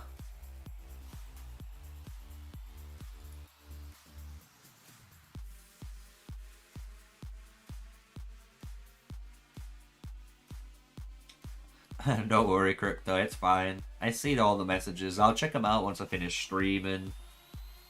Go downstairs and that. But I want to say again, guys, thank you for tuning in and keeping us company today. It is Tuesday. It's a little bit mild out here in the United Kingdom. Don't know where you guys are, but hopefully the weather's a bit better for you guys.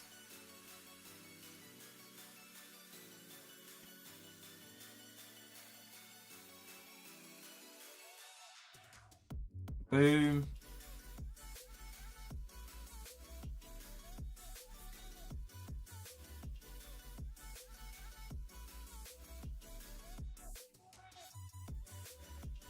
Yes. Yeah. You talk about this march speed?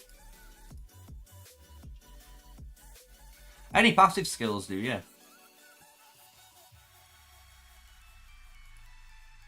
So Bertrand's gonna have 20% extra march speed bonus. So when you're looking at, just remember guys, when you're looking at a march, yeah, no matter what march it is, the primary commander, your skills, so all of your skills, yeah, your star rating, your talents, your pet, and your artifact, and all of this stats all contribute to the march. Your deputy, so say Bertrand's my deputy now, yeah? So my deputy, the only things that occur for my deputy is the skills, the star level, which is the defense penetration, and that's it. None of the talents, none of your pets, none of your artifacts, yeah? So when you're looking at pairings, just remember that, yeah? You want a pairing where the skills of both commanders, like, really do complement each other, yeah? So yeah, hopefully that helps you out.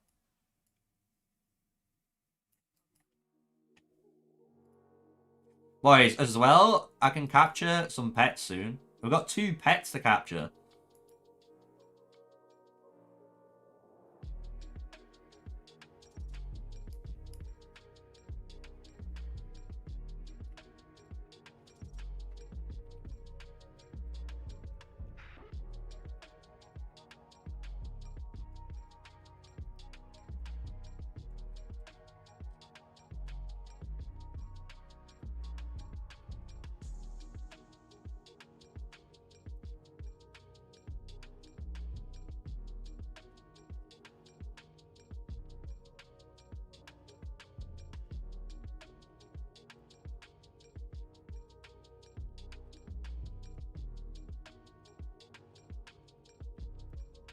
Uh,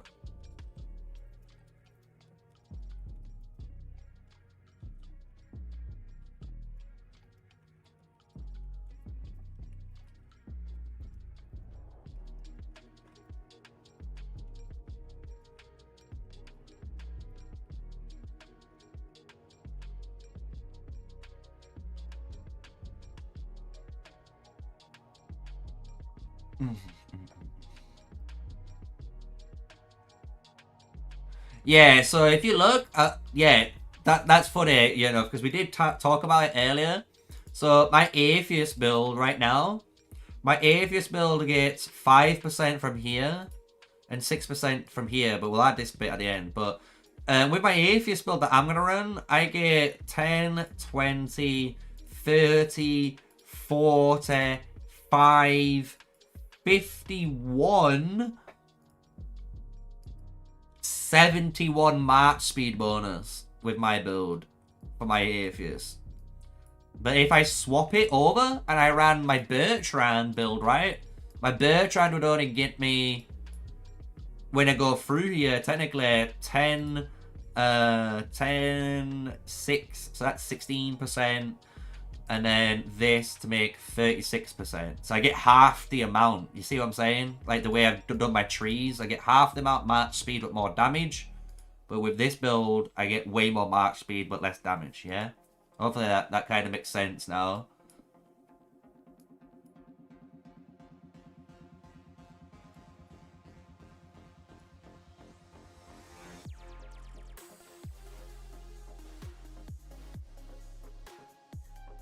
Epic or Elite?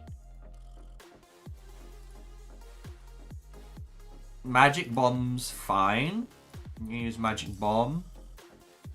Depending on what you're doing, it sounds silly, but if you're actually purposely trying to go out and farm kill, right? You know, if you're actually going to farm kill with Celestials, then you can actually take Homecoming Blossom. You get a good amount of defense. You get even more march speed. And then, to be honest, you can go to a place where you're out of reach when they give up, and you just teleport straight away back, and it doesn't cost you any time, you know, to walk all the way back. So you can go really far. So you can run something like this. But Magic is definitely the best one.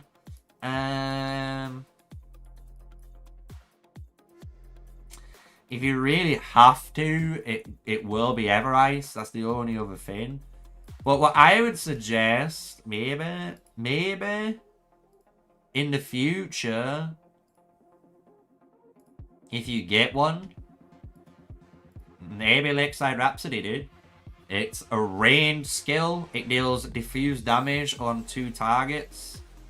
And you scream, even though you got this additional thing here, we're not too bothered about this. I'm not gonna lie. It's 120 damage. But for the actual area of effect damage, you could run something like this. If you really don't have like Tear of Arbon. Some people used to run this stuff of Spring because it gives you a ton of HP. But it's a bit meh on the single target healing factor. It's better just to run Tear of Arbon and go for the AoE one.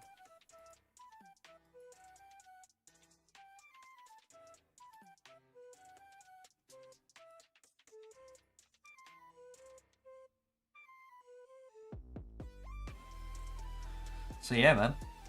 Hope that helps.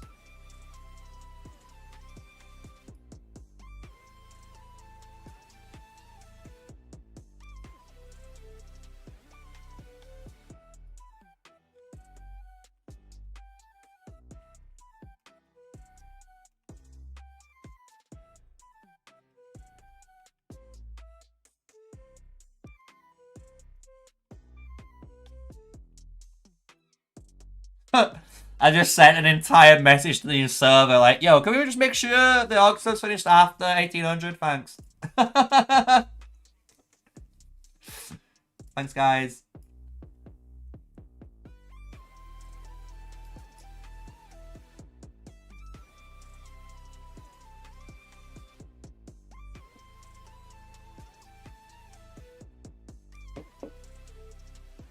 Bro, this is taking damage, though. They're gonna level up, though, which would be nice. There we go.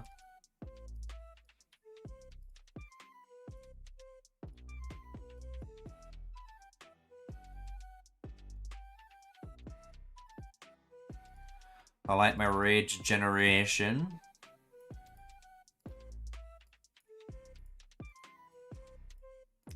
I'm doing rage generation here. Or maybe should I know.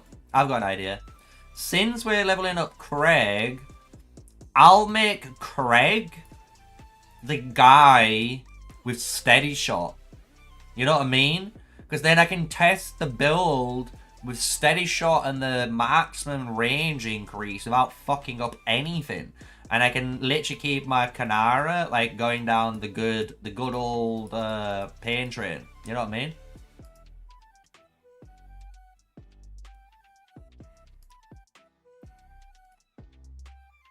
Pop it. Bah!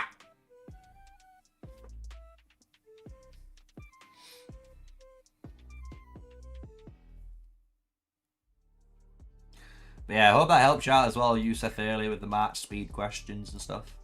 But yeah, man. My build, I'm running, like I say, 71%, 70 odd percent. And the other build is 35%, 36%. Who knows which is going to be better?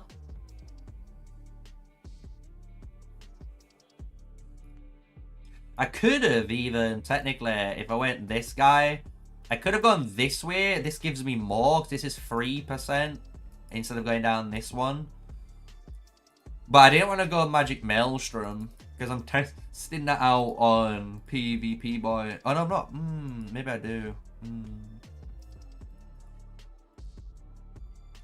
I'll think about it. I'll think about it, guys. Maybe I'll go skill and, you know what I'm saying? Skill, magic.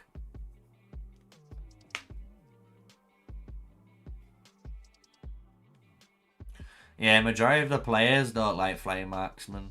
Not at the moment. It's just the unit's too weak, unfortunately. The actual, you know, the weak, it's sad. But yeah, like the actual Flying Wilderberg unit, it's just too fragile. Like, you literally die so quick. Even to, like, mage players, which you should be beating, you get destroyed, man.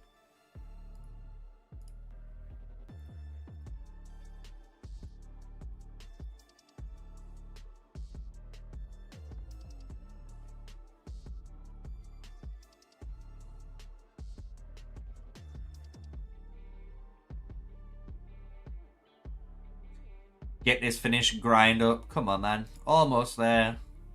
Four more to go. I want to say. Last 4, and then I can use my imp.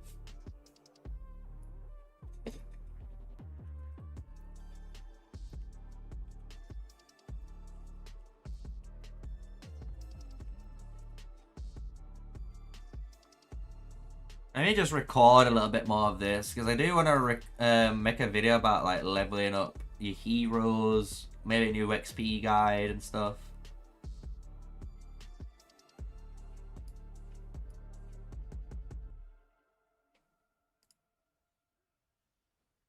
Oh, no more Darklings! Yes! Willie's listening! Willie B! Good shit. Okay, maybe we're not killing anymore. We can go get some war pets.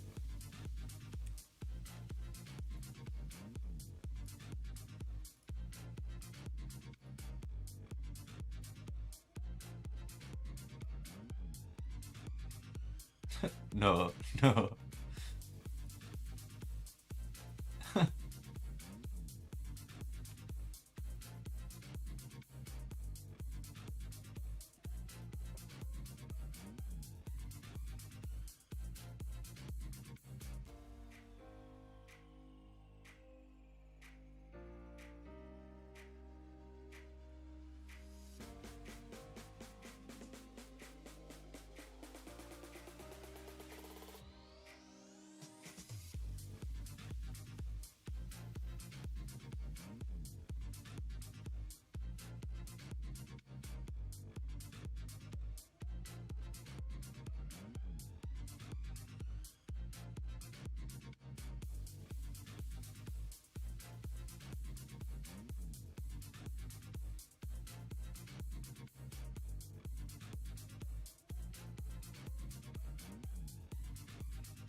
Think it's like 4 or 5 bites of broccoli left and you're done? Oh, jeez.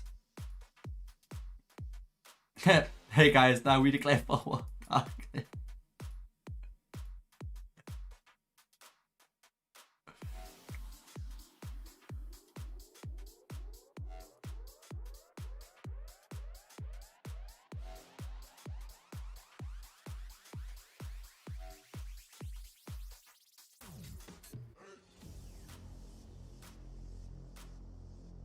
I could wake up 3 a.m. If they really want me to wake up at 3 a.m.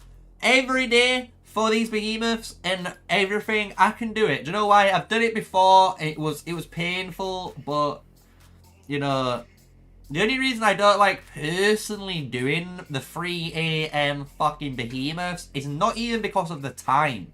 Well, technically it is because of the time, but it's because of, like, I can't be loud. I can't be, you know, charismatic. I can't be energetic. I can't just be, you know, me. You know, because I've got my family, you know. I've got the little one. They got the missus all sleeping. Can't wake them up at that time, it's unfair.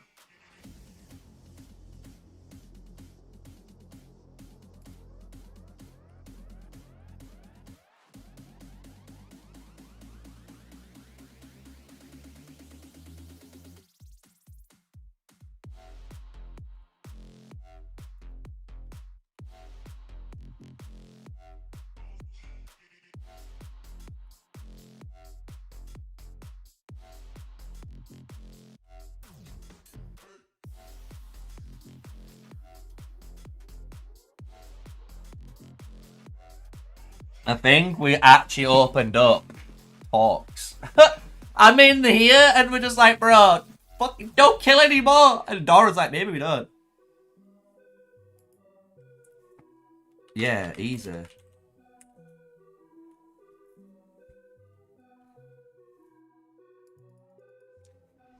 I personally don't want the Asian time zone.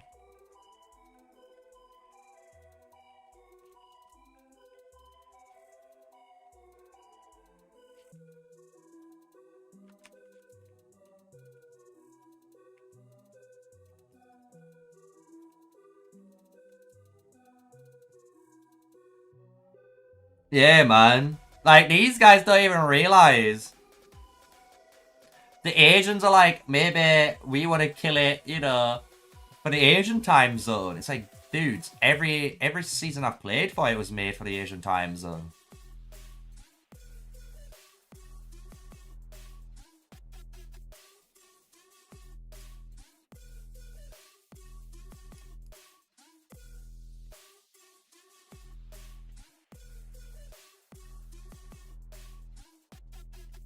How you doing, Natsu, my dude?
No chance, man.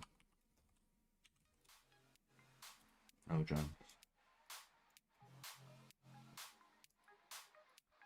He wants, so wait, they want us to try and get this done within an hour? You gotta do over 19,000. I'm alright, Natsu.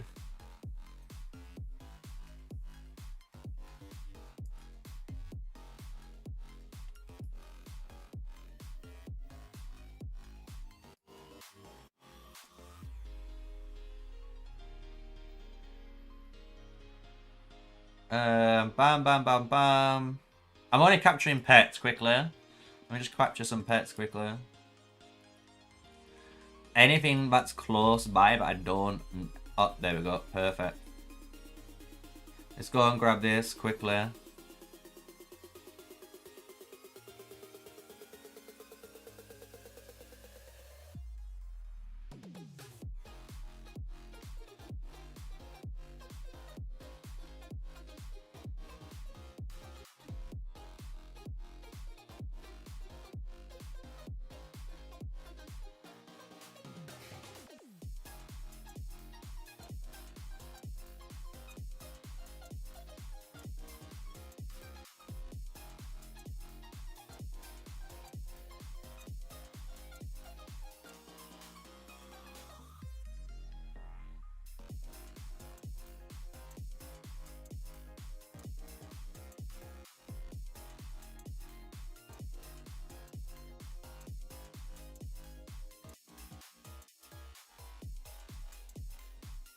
This is gonna be a mess, man.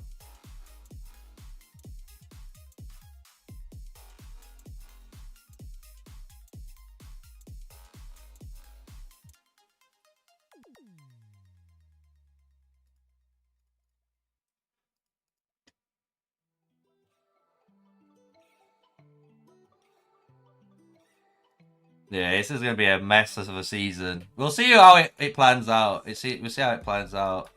I know I've been quiet there, chat. I've just been in obviously world chat. We're all just talking about the Augustone timer, right? Because we a lot of the players like in EU. I'm not gonna lie, especially like myself. I don't even know, man. I've played 5 seasons, and 4 seasons of those, I've had to be awake at like 1 a.m., 2 a.m., 3 a.m., 4 a.m. It's never been like a decent time for EU players at all. Like,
We'll see.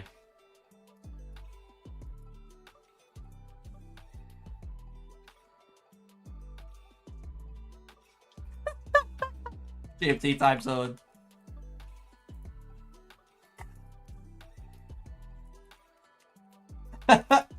Sorry guys, I'm having a bit of a laugh here. Yeah, UK, we're not in the EU, I forgot, man. GMT time zone. We'll say it right.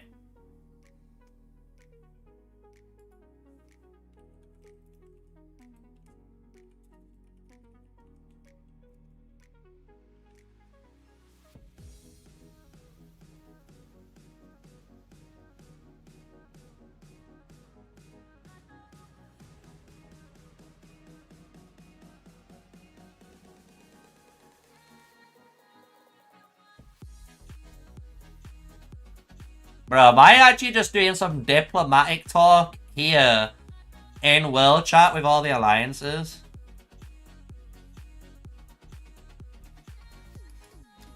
Agreed.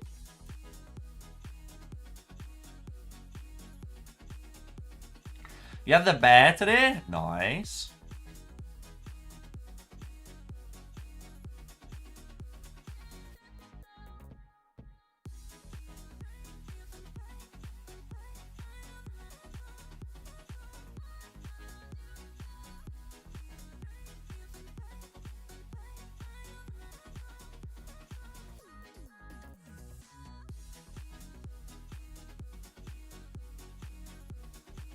Right, let's see what our pet was anyway. We caught our pet.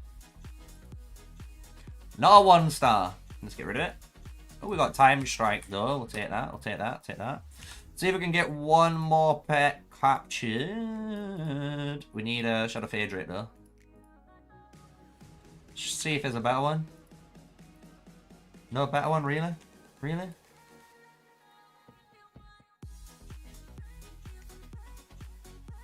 We'll go. I've been told so far though, the new bears and stuff in the T1 are actually being surprisingly easy, so we'll see.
We'll see. We'll see what's going on. We're all confused. A minute ago, we weren't attacking, and now we're attacking. In our alliance.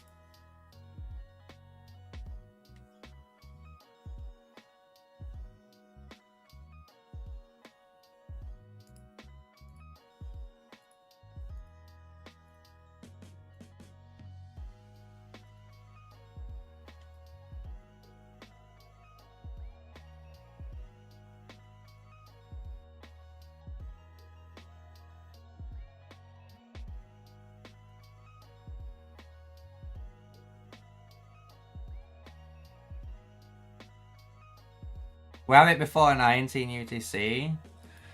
That's alright for us, I'm not gonna lie. Because, like, for EU players, when it's 19 UTC finish, that means, you know, you get... it's like a 7 o'clock, you know, 7 a.m., 8 a.m. behemoth time, which is fine. But it's just the fact so far, every season I've played anyway, I've literally woken up either between like 1 to like fucking 4 o'clock in the morning for behemoths, man.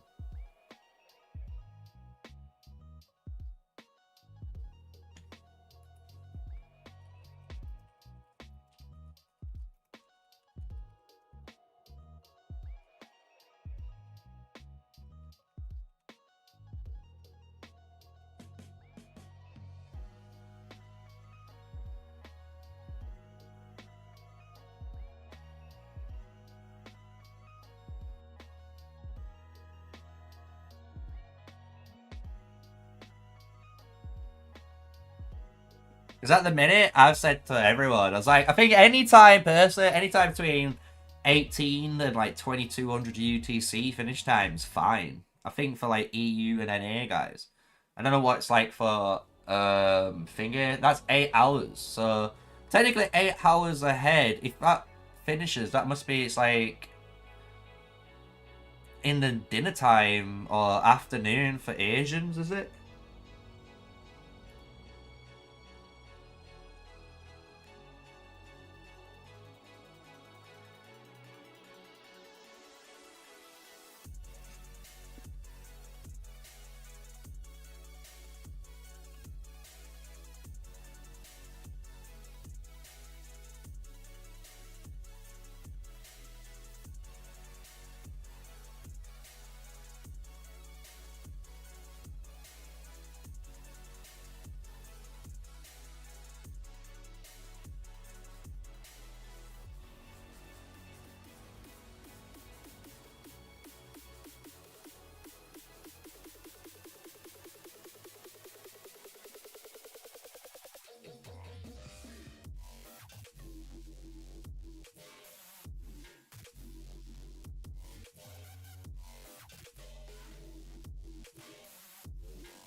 Oh, wait, Wait, did I capture it?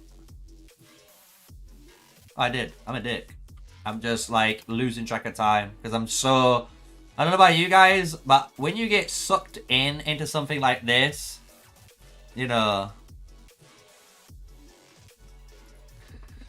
When it gets into stuff like timings and actual, like, really important decisions, like, you do, like, kind of get sucked in to what's going on. But, boogity but.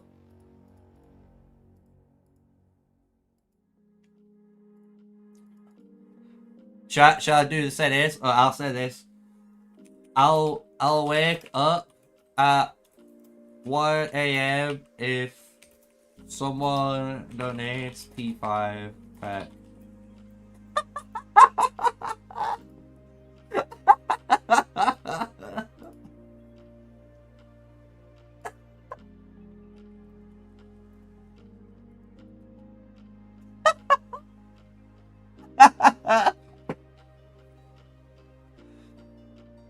That's how we do it. If you want me to turn up, just pay for my T5, dude. Pay for my T5. I'll wake up at 3 o'clock in the morning and I'll do your raid. But if you're not, I'm not going to do it. Because I've done it every other season. Literally every season, guys. I know you might not realize it, but I've played 5 seasons. And for 5 seasons, I've had to wake up at like 1 o'clock in the morning, or stay awake until 1 o'clock in the morning, or wake up at 4 o'clock or 3 o'clock in the morning from an alarm to stream it for you guys, as well as like do the raid, right?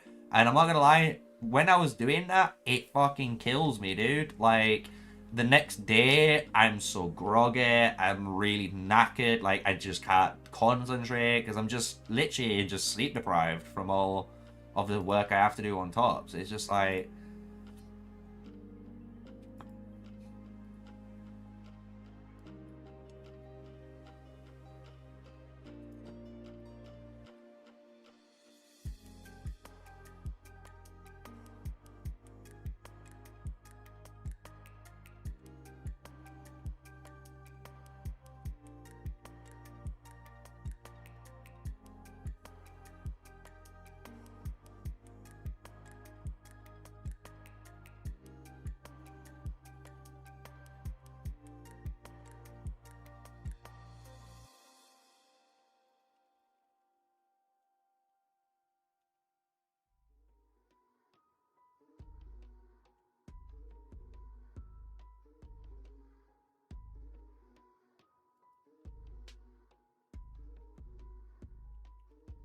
on that.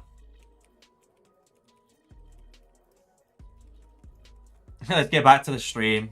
Let's get back. Since we've been, I would say, derailed right into what we were just talking about there. So, what I'm going to do, I'll still help him. I'm going to showcase how to do this. I'll bring in down. I'm out. What's CP? So, I'm going to show you guys what you need to do, by the way. Here, though, I want to level up my Garage Skogel, because I really think if I do some craziness later down with infantry, this is the way. Let them start a fundraiser with the goal, Mr. Sneaky T5. I wish. I wish, dude.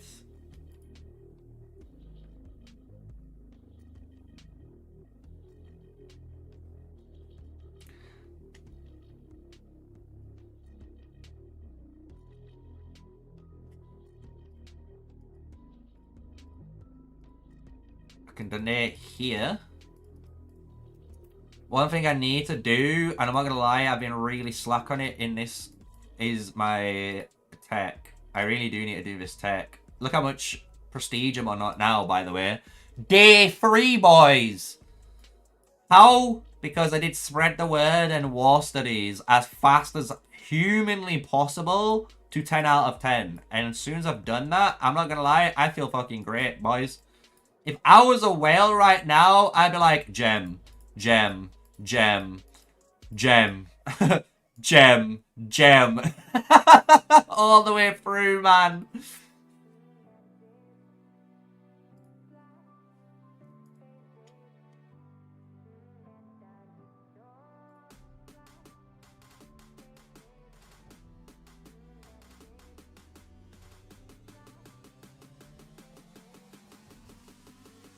There we go.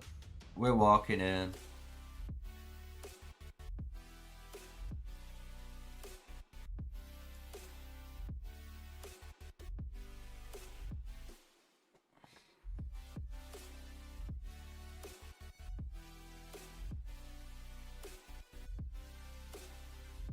I have enough CP to attack what? 4? So I'll just use my infantry to attack 4.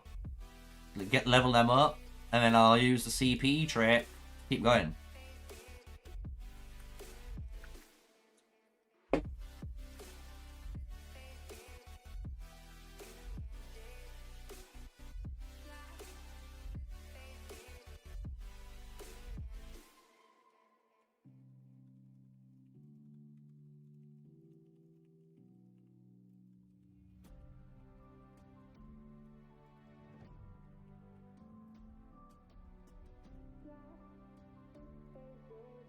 Someone doesn't like it, and I'm like, yeah, dude.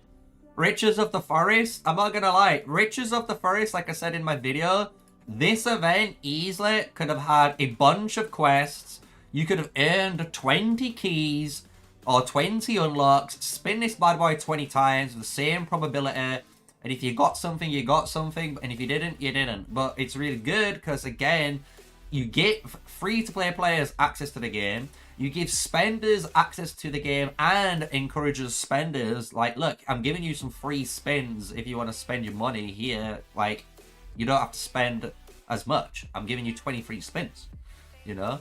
Like, you could have done all sorts of stuff.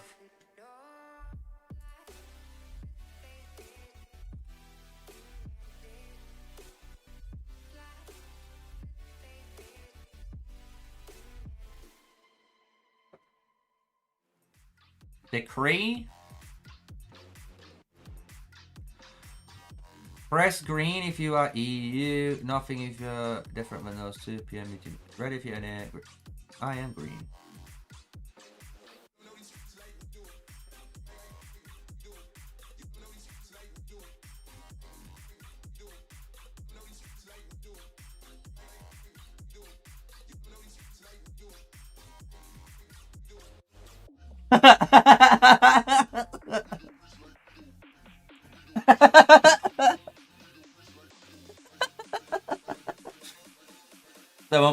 I just took the joke someone put in chat.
Right.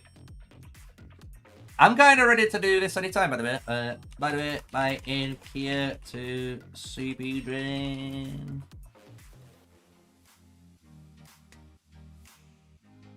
What are we on the August one? We need to keep an eye on it. That's the one thing in this stream we need to keep an eye on. It's on 62,000, 18k to go. So the minute it's gonna, you know, it won't finish now, but it's 1 a.m. technically now. If it finished. If it finished in the next hour, 2 a.m. Finishes in the next hour, 3 a.m. Right? You can see where we're going with this. So we're hopefully trying to get this thing finished anytime between 1800 going up, you know, to like 2300. Because that means 12 hours afterwards means, you know, for EU, UK players, for once in their lifetime, they get to kill behemoths at like, you know, 6 o'clock in the morning to like 11 o'clock in the evening, you know, morning as well, like dinner time, you know? Would be nice for once.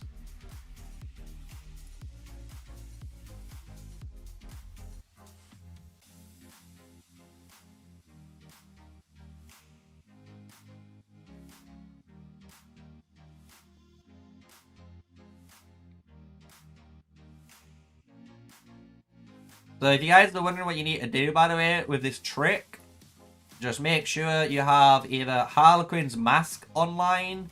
You can also do it with Bomb Flinger, Enchidron, Advanced Incantations. You can also use Blade of the Reproach, and you can also use Giant's Bone. Any of these, by the way, will work.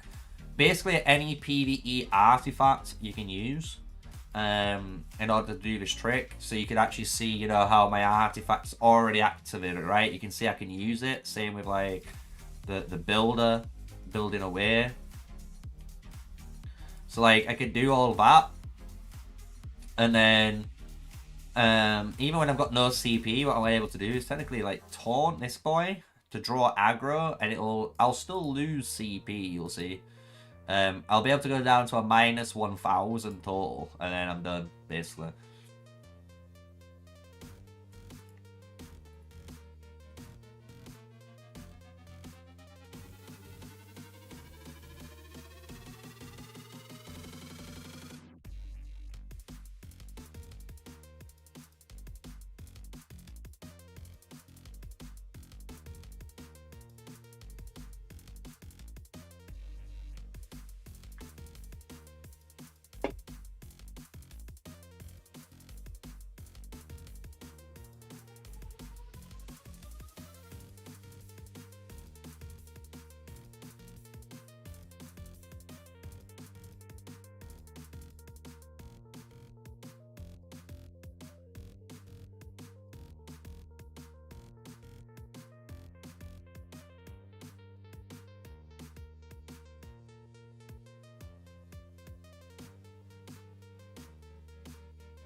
We're all sat here waiting, like... Sleep. Sleep.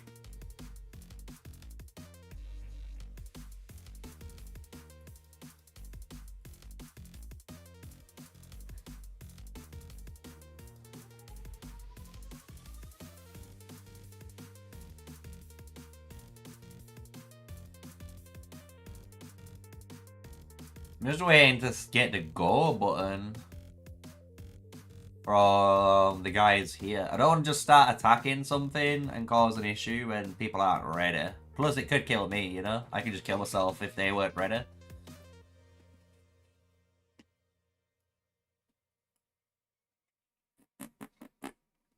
Just put a bit of a bomber in it though. We was in a good groove earlier. Maybe we're waiting for High Hand to come as well, man.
I'm trying to remember what happened with my drama, man. Medina's asking.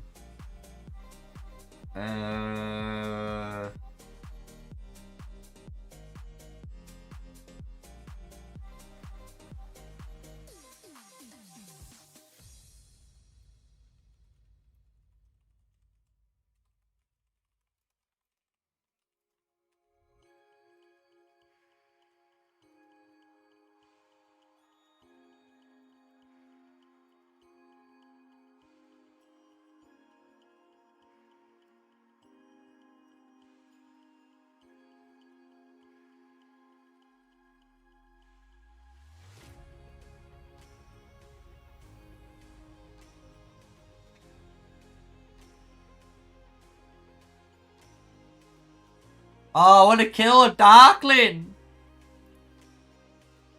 I'll have to go soon. It's 1 PM. I gotta go pick up the little one from school at 3 PM.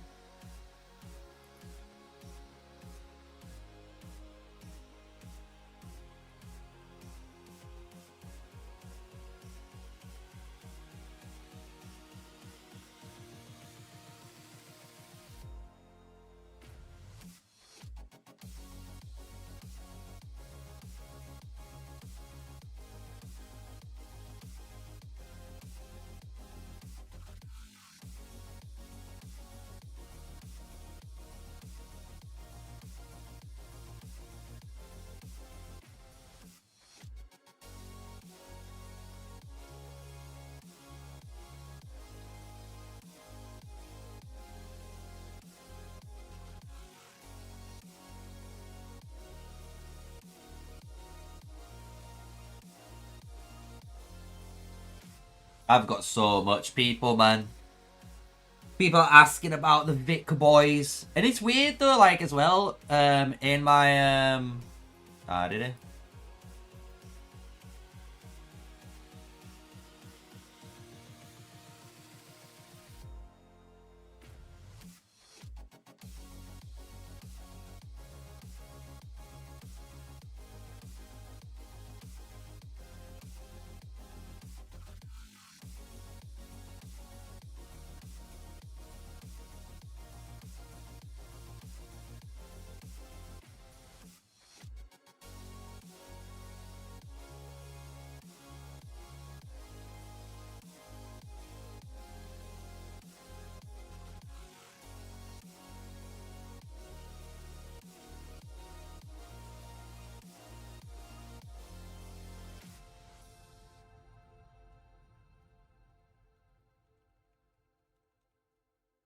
I know so much.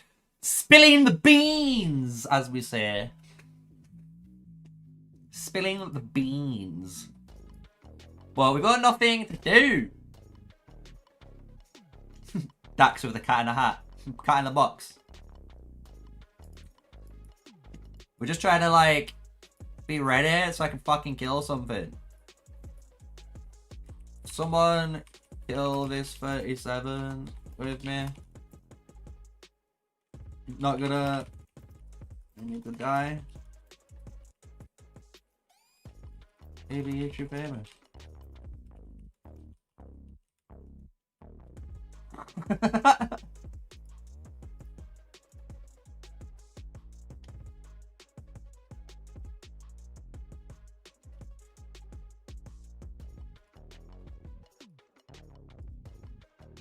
How's it going? Alright, we've been streaming for nearly 3 hours.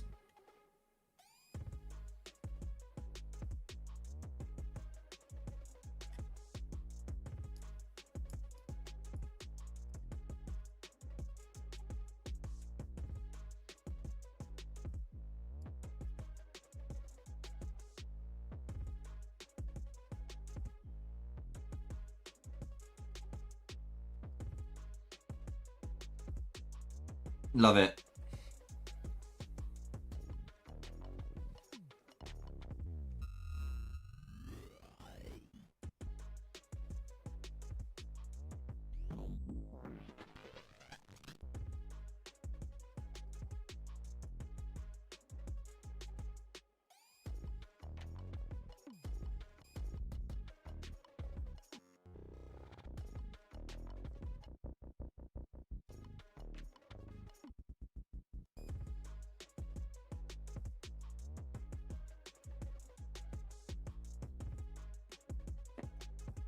I'm just seeing in case there's mail sent or something.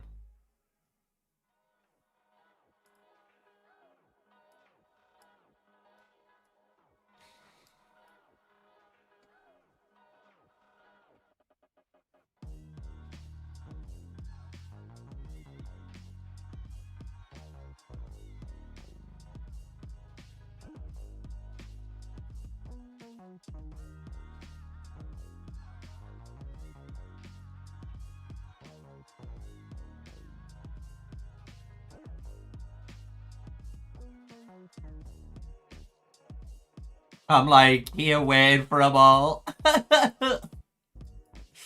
Yeah, you're all good. we're all good. Just sat there. Please help me. Help me.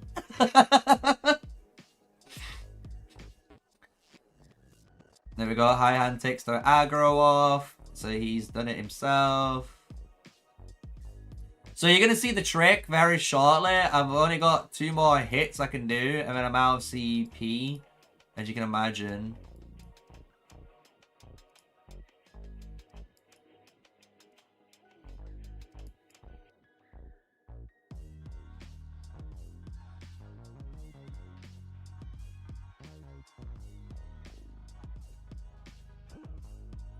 This big blue guy said, imagine being in a sub-alliance. It hurts growth. I went, imagine being in Truce Zone in a farm alliance for a whole season. That was my growth. Like, bruh, I literally was sat in Truce Zone basically for the whole season.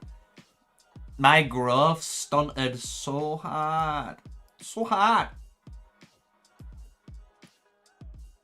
So we're gonna run in now. This is gonna be the last.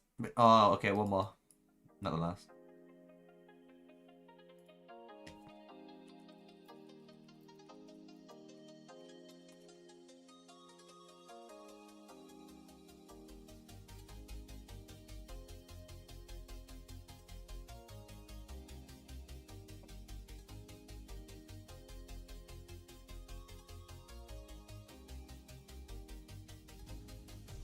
Okay.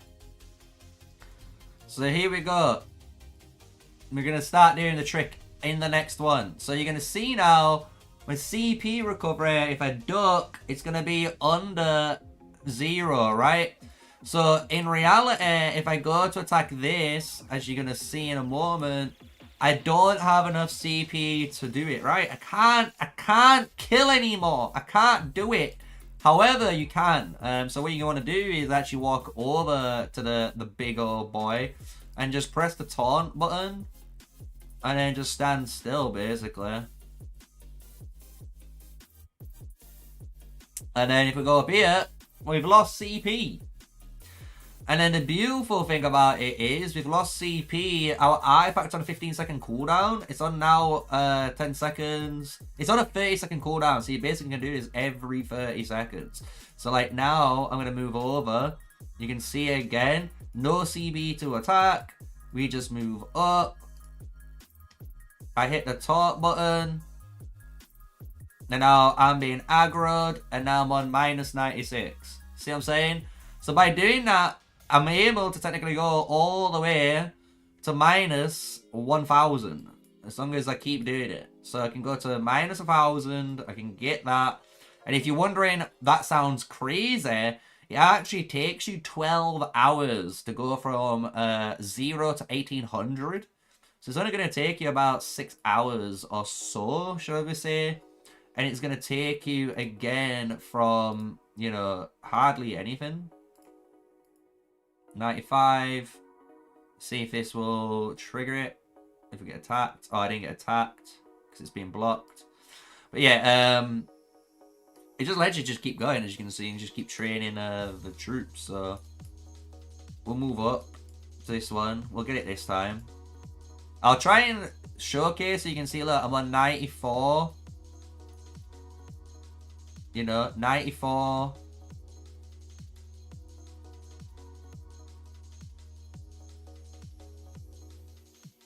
These guys are all doing it. We're all fighting for it.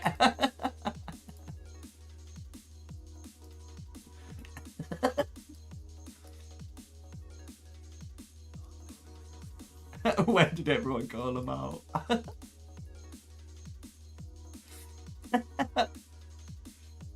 So yeah, guys, this is how you do it if you're wondering.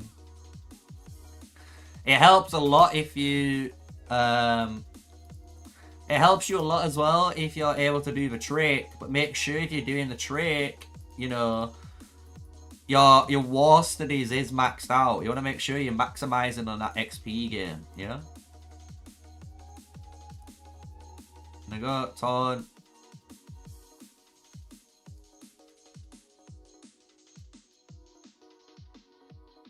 That's what you just keep doing. I might dip though, because I'm gonna, even though I missed that one, I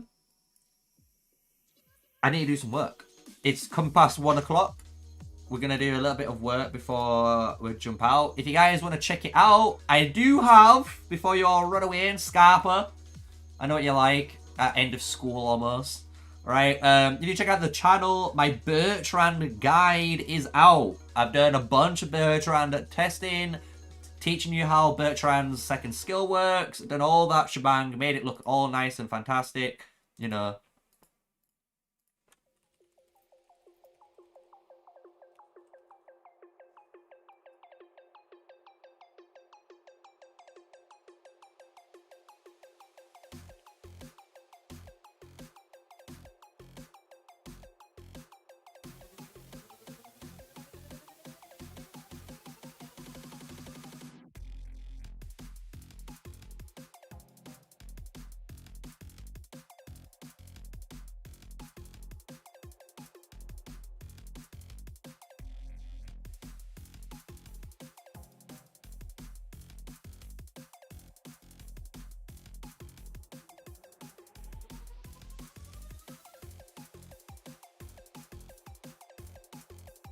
There we go. Yeah, they're all about it. So if you guys are wondering, this has been day 3. I'll give you a nice little roundup. I'm gonna obviously do this, and I'm gonna take a little quick recording of it. Obviously, and showcase you guys what day 3 kind of looks like on your policy tree, or what you want to aim for. You know, day 3, day 4. If you're a bit slow, it's fine. You know, get that because I want to make a really good policy video where you can see it throughout the season, not just me clicking like everyone else does. I want to make a good video. So we'll be doing that. You know what to do. We've been talking about Pal World and stuff like that as well, so look out for the new videos and new content coming to the channel. I am going to figure out what I'm going to do with my second channel. I don't know if I'm just going to call it Mr. Sneaky, or like Spectate, or like, you know, Sneaky Warzone or something like that, or, you know what I mean, like just something so you can find the channel and make it how it is. But I want to say thank you guys for everyone who's tuned in. You've been amazing. You've hit the like button. You've even, you know, done super chats. You've shared about. We've had some new subscribers too. So I want to say thank you for every single person that's been able to come in and help us out. And until the next stream, guys, she's most likely going to be tomorrow unless anything, you know, happens otherwise. I'll catch you then. So stay safe, stay sneaky, and peace out.